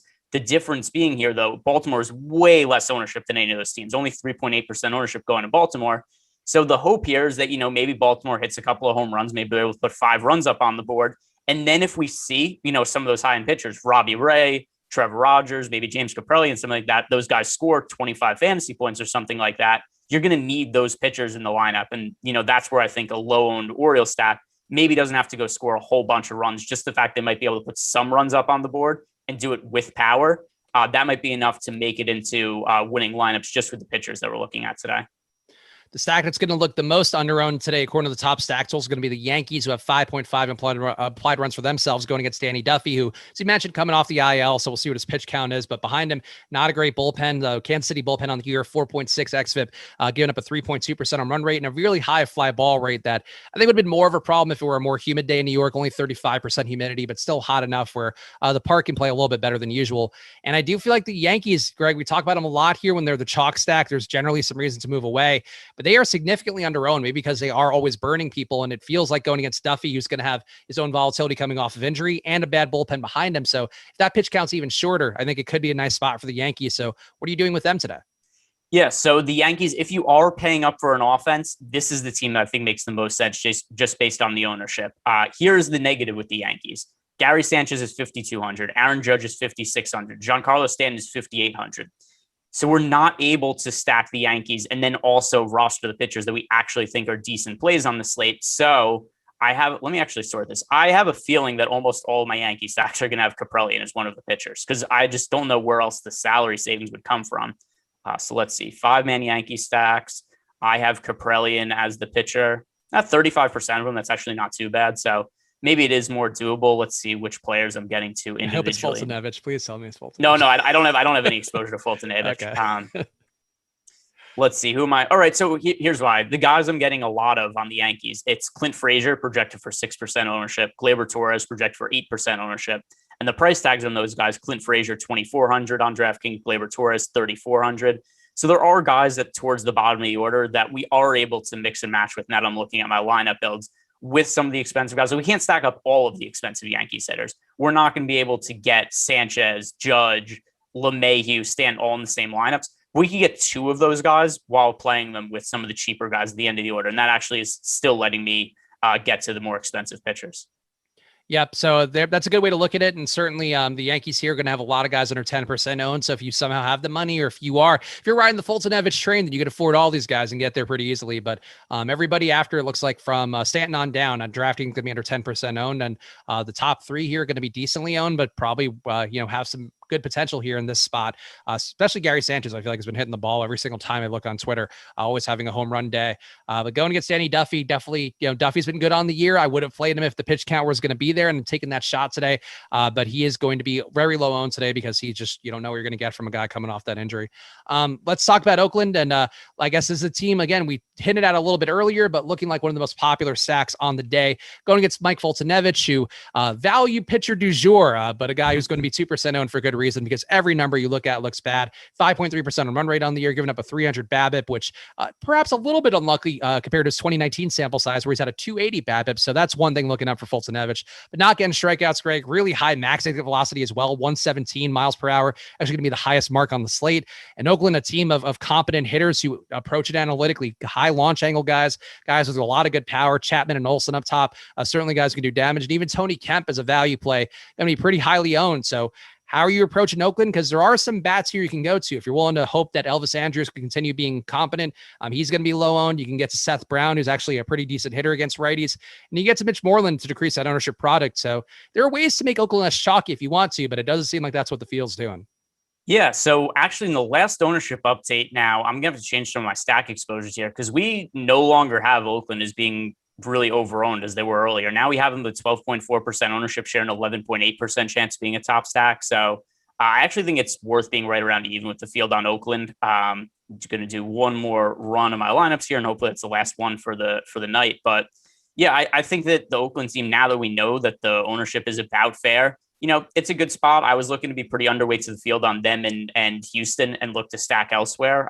Houston still is going over-owned, not crazy egregiously, but definitely over-owned. But Houston about appropriately owned now. So a lot of these guys, I think, do make sense to throw in a stack. You want to differentiate. The easiest way, I think, is play Mitch Moreland to first base instead of Matt Olson. I have a little bit more exposure to Moreland than the field right now. And that's one way that I think makes sense. Matt Olson picking up 22% projected ownership right now. Mitch Moreland, 7.5%. So that's one way to get a little different than other guys. Like you said, at the end of the order, Elvis Andrus, he had a pretty big game last night, ended up scoring 17 fantasy points. He's really cheap and also picking up almost no ownership. So yeah, just roster one or two of those guys at the end of the order, and then you have a pretty different looking A stack. And Sky Bolt too, I guess, would be a guy where if you're not playing Wander Franco, you can get to him at the same price tag and hope that he somehow goes a yard off Fultonevich, which wouldn't be crazy given that Fultonevich gives up a 272. I said a left-handed bat. Sky Bolt, a switch hitter, who should be hitting from that side of the plate. A 6.4 extra for Fultonevich as well to lefties, along with a 6% on run rate. I mean, he's not good against righties, to be clear, but against lefties, he's particularly bad. So I agree with your take about Moreland. Going there would be a pretty solid way to get different from Matt Olson, but Matt Olson's certainly going to be in a good situation. It's probably their best power hitter, also hitting from the left side of the plate. Definitely can have a slate breaking upside if things go his way. And our boy Tyler also loves apparently Sky Bolt's name. So he's more, if you are keeping track of the Tyler power rankings here, Tyler McGill, not popular, but Sky Bolt soaring up the Tyler power rankings. I mean, it is a really cool name, Sky Bolt. I wish he was better at baseball because then it would, really be a cool story. But, he scored 7 fantasy points last time out. That is the second time all year he scored 7 or more fantasy points or something like that. So yeah, it's really hard to get to him with too much regularity, but whatever. He offers salary savings. If he works in an A's stack, go for it, but definitely not a priority play for me. The guys that I really want to get to here would be, Tony Kemp, Matt Chapman, Sean Murphy, Mitch Moreland to get different. But yeah, Sky Bolt only in 2% of my lineups right now. Seth Brown, I think, is the cheap option that you would actually like to get to. He's not the same price point as Bolt or Wander Franco, but is at 2,900 on DK and does have more historical pop and a 3.7% on run rate against righties over last few seasons. Let's talk about Wander Franco and Tampa Bay, though. And yesterday, I went out of my way to make sure to talk about that. Normally, when these guys are coming into the league and you hear like, oh, this guy's a ballyhooed prospect, he's going to be owned. And Jared Kelenich's the one that really comes to mind for me. But I feel like, for Wander Franco, just going through the numbers on minorleaguebaseball.com and looking at, or MILB.com if you want to get technical about it. Just crazy ISO for him in the minors, like a 270 ISO if I'm remembering correctly. And just a guy who has the profile we talked about on this morning's show, but has been, a top prospect in baseball for the last few years. Came in even before he was of legal age. I feel like that was a name that was around social media for a while. And Franco, if he's going to be 2K and like he's a competent hitter and he's going against Garrett Richards, like normally I wouldn't love to play a chalky one-off, Greg, and I wouldn't have loved it yesterday, though the ownership was lesser yesterday. He's clearly a good player. He's clearly a cut above the normal, this guy's minimum salary, and he's the chalk play of the day.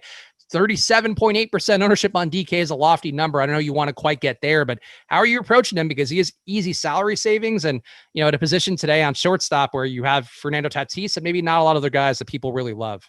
So we just got an ownership update 3 minutes ago, and Franco's only projected for 20% ownership. Okay, that came down a lot. I tend to think that number is going to be higher. I'm certainly way higher than that number.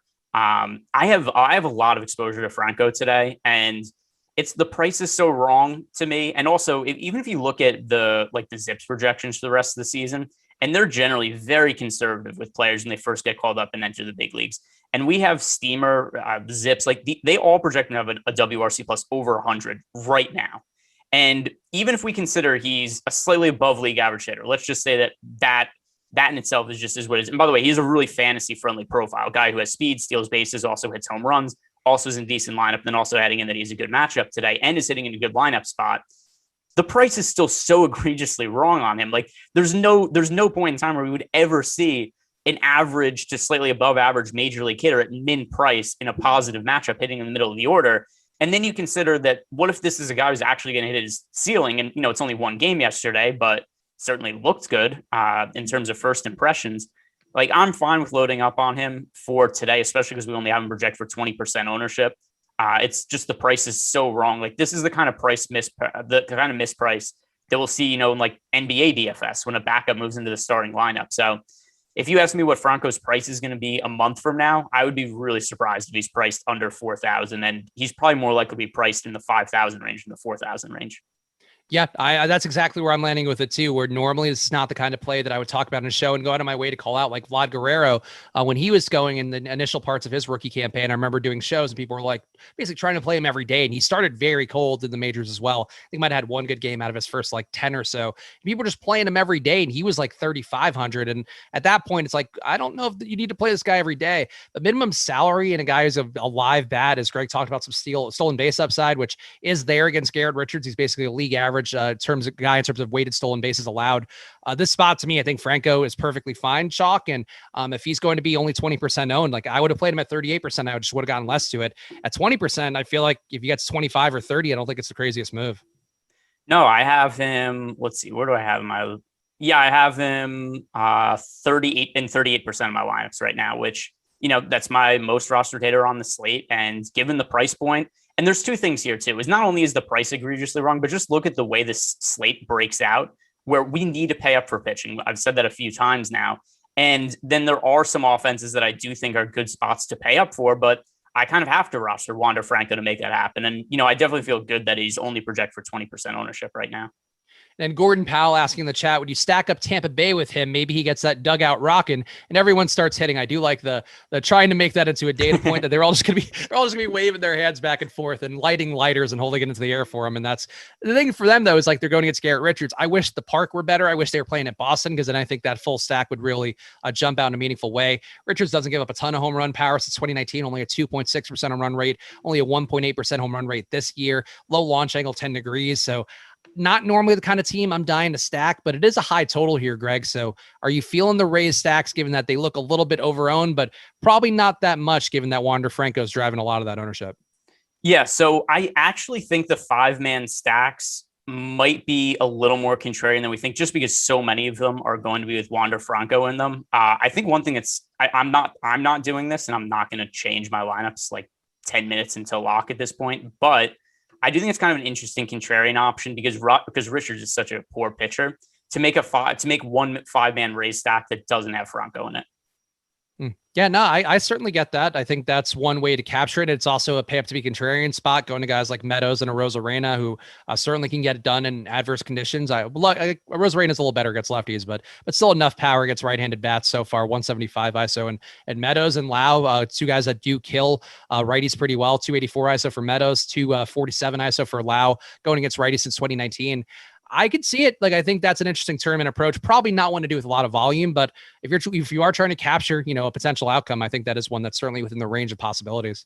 Yeah, if I was not on a show right now, I would actually just open up the DraftKings app and I would go to one of my Rays stacks and just hand build it and take Franco out of it. But right now, I'm pretty sure he's in. And also, I don't have a ton of Rays stacks because I do think they're a little bit overowned but a lot of it, like we said, is because of Franco. But so I have 5% Rays stacks right now, and I wouldn't mind making one without Franco, but not something I'm going to be able to do right now.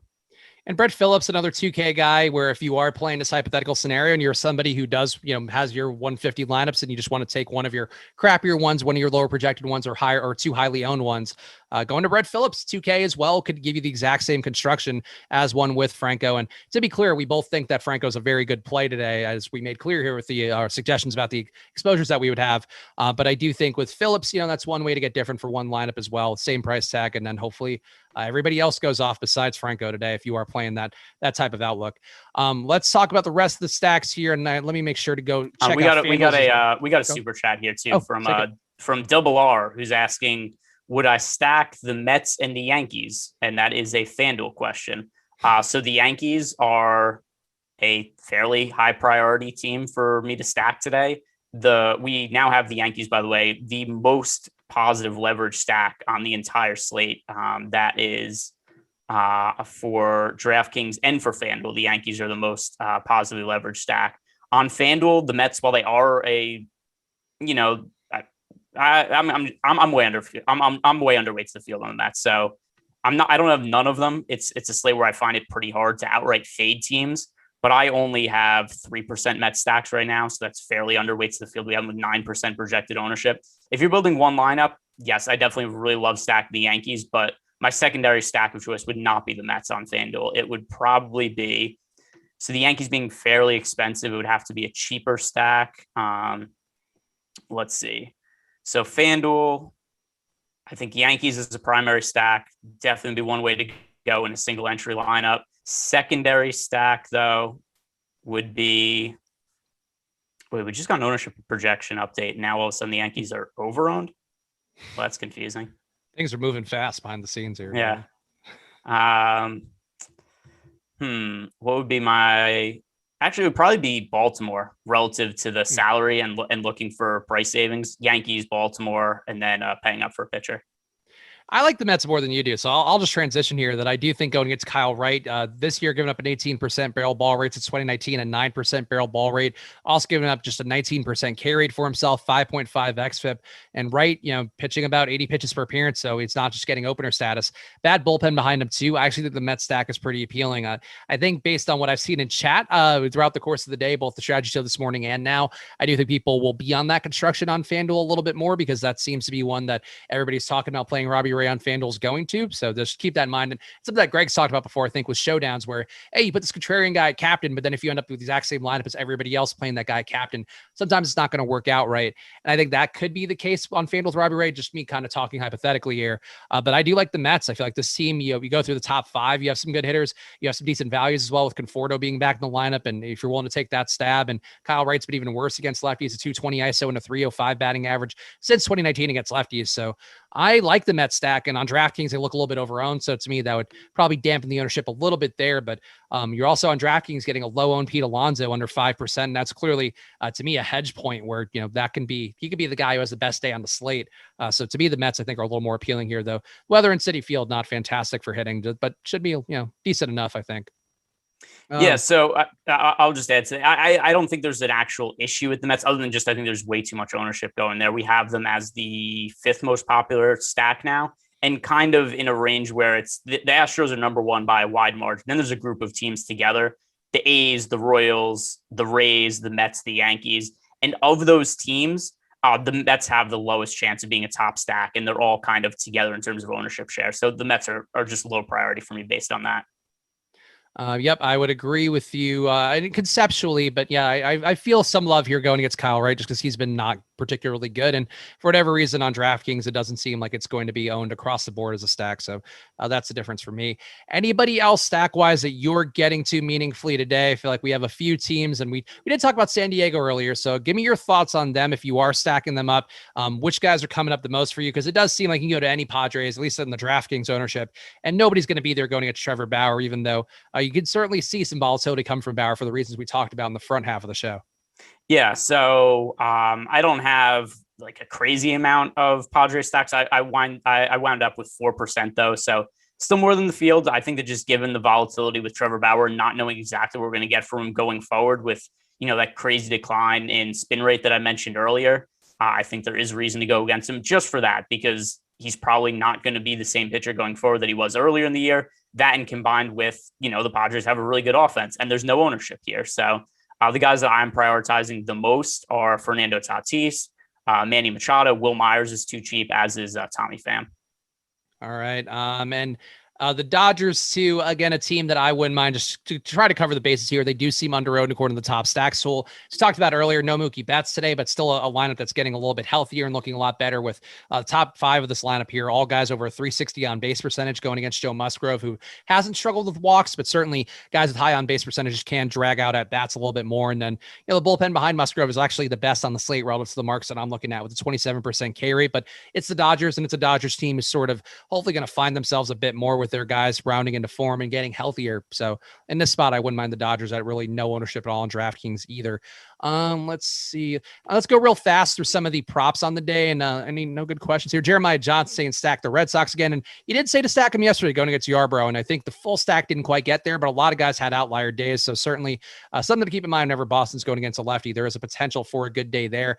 According to the props tool, some of the best bets that you can find today, whether it be through OddsShopper, of course, you can get to at oddshopper.com or oddshopper.awesemo.com.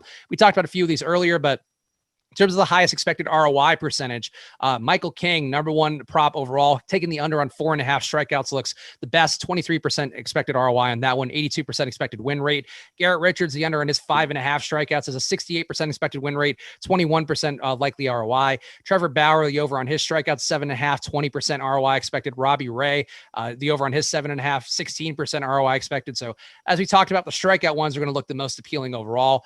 And then for the home run props, it falls off a cliff here. If you could get the Endurance and Yarte line, that's the best one on the board for home runs. 89% chance expected or 89% expected ROI on that one with the odds that are broken, I believe, on BetMGM. And Michael Conforto actually has Interesting odds here. Michael Conforto is plus 625, I guess, and has a 20% expected ROI in his spot now, which was not the case before. But Michael Conforto looking good in DFS, and I guess looking good according to the props tool for, I guess, the best home run bet on the board that isn't over. So kudos to Michael Conforto for breaking the slate in terms of home run props, if nothing else. Hey, good for him. Michael Conforto, let's see. Just out of curiosity, I'm wondering how much exposure I have to Conforto today. Let's see. Mets lineups, I have less. Michael Conforto is actually very popular today. Project for over 20% ownership. So I do not have as much exposure to the field as Michael Conforto does. So yeah, I certainly hope he doesn't homer. Jamal asking, is it good to stack A's and Yanks in DK? Do you think that's a good leverage play? The A's are not a good leverage play. They are actually, I would say, the opposite of a good leverage play because everybody's going to be there. No issue playing them, certainly going against Fultonevich, but the Yankees are the one that actually, you said this changed. Let me just make sure that's still accurate with the top stacks tool. Yeah, so it is with the Yankees on Draftkings. Fanduel, they're really negatively leveraged now, but not on Draftkings, but yeah, so DraftKings, the teams that have the most positive leverage on the high end in terms of a pay up stack, that is the New York Yankees. On the lower end, in terms of a team to look at for value, the most positive would be, well, the Orioles are just fairly owned right now, but 8.3% chance of being a top value stack with only 3.7% ownership share. So if you're looking to go really cheap, I think the Orioles would be the cheap stack, pay up stack, the Yankees. Yeah. The Yankees definitely the most under-owned team. It looks like according to the top stacks tool, and then it's the Dodgers and Toronto who have much lower probabilities. So the Yankees certainly going to be the one that has actually a legit chance to be a top stack, along with the lack of ownership. It looks like according to the top stacks tool. And we are about 3 minutes away from lock, but we might as well hit the wrap up part of things here. So first of all, make sure to go play over at Jock Market today or in general. Go check them out. Jock MKT. Use that promo code Awesemo because they'll deposit match you up to $50 on there. And Jock Market, as we talked about, you could should be winning money every inning of a game. You're buying and selling players, and you cash all your shares at the end of the night for real money. So it's a lot of fun playing over there, especially if you are a person who's actually watching the games and paying attention throughout. So go play over at Jock Market. Use the promo code Awesemo. And Greg, you want to close out with the home run pick? I feel like we've learned the futility of them thanks to the prop betting tool, but why not give us one anyway? So I'm going to go with the hitter I have the most exposure to today, and Wander Franco. I say two career games, 2 home runs. That's that definitely a lot of the field will be hoping that happens. For me, I'm just gonna sort my home run probability tool and just pick one out of thin air because that's the kind of person that I am here. And of course, Excel's going slow here. I'll take Matt Olson for my home run. I have him as having a 20% probability of hitting a home run today across all of his at bats. That I would assume they're all going against Michael Fultonevich because it's not a perfect system. That's why it's not Awesemo data. It's just me bullshitting data. But I think Matt Olson a very solid play. Unless Mitch Moreland goes yard, then he won't be a solid play. Make sure to go follow at Ehrenberg DFS, follow at Chris Spags, and also follow at Awesemo_com to check out all the content we have going on throughout the day, as well as some flash giveaways and things that we sometimes don't have time to talk about on the show, as well as breaking news. Everything you need to know goes through that at Awesemo_com handle. So go check that out right now. Greg, anything you want to say here before we yield the floor with the NBA Live Before Lock show coming up in about 40 minutes here on the channel? They will be doing the Live Before Lock show, talking about today's single game slate in the NBA. So anything you want to say as a parting word? No, good luck today, guys. And yeah, I hope all your players homer, and I hope that's Wander Franco. But actually, I think I said, wait, today's Wednesday, right? Today's Wednesday? Yeah. Time flies when you're having fun. It is, in fact, actually in 10 minutes. So it is not 40 minutes. Wow, such fun, guys. Coming up right now on the channel. So go check out that link here on the Awesemo YouTube channel. And of course, hit the like button before you go. Subscribe to the channel to see all the stuff we have going on. We appreciate you guys for being here. Enjoy the rest of your nights. Good luck.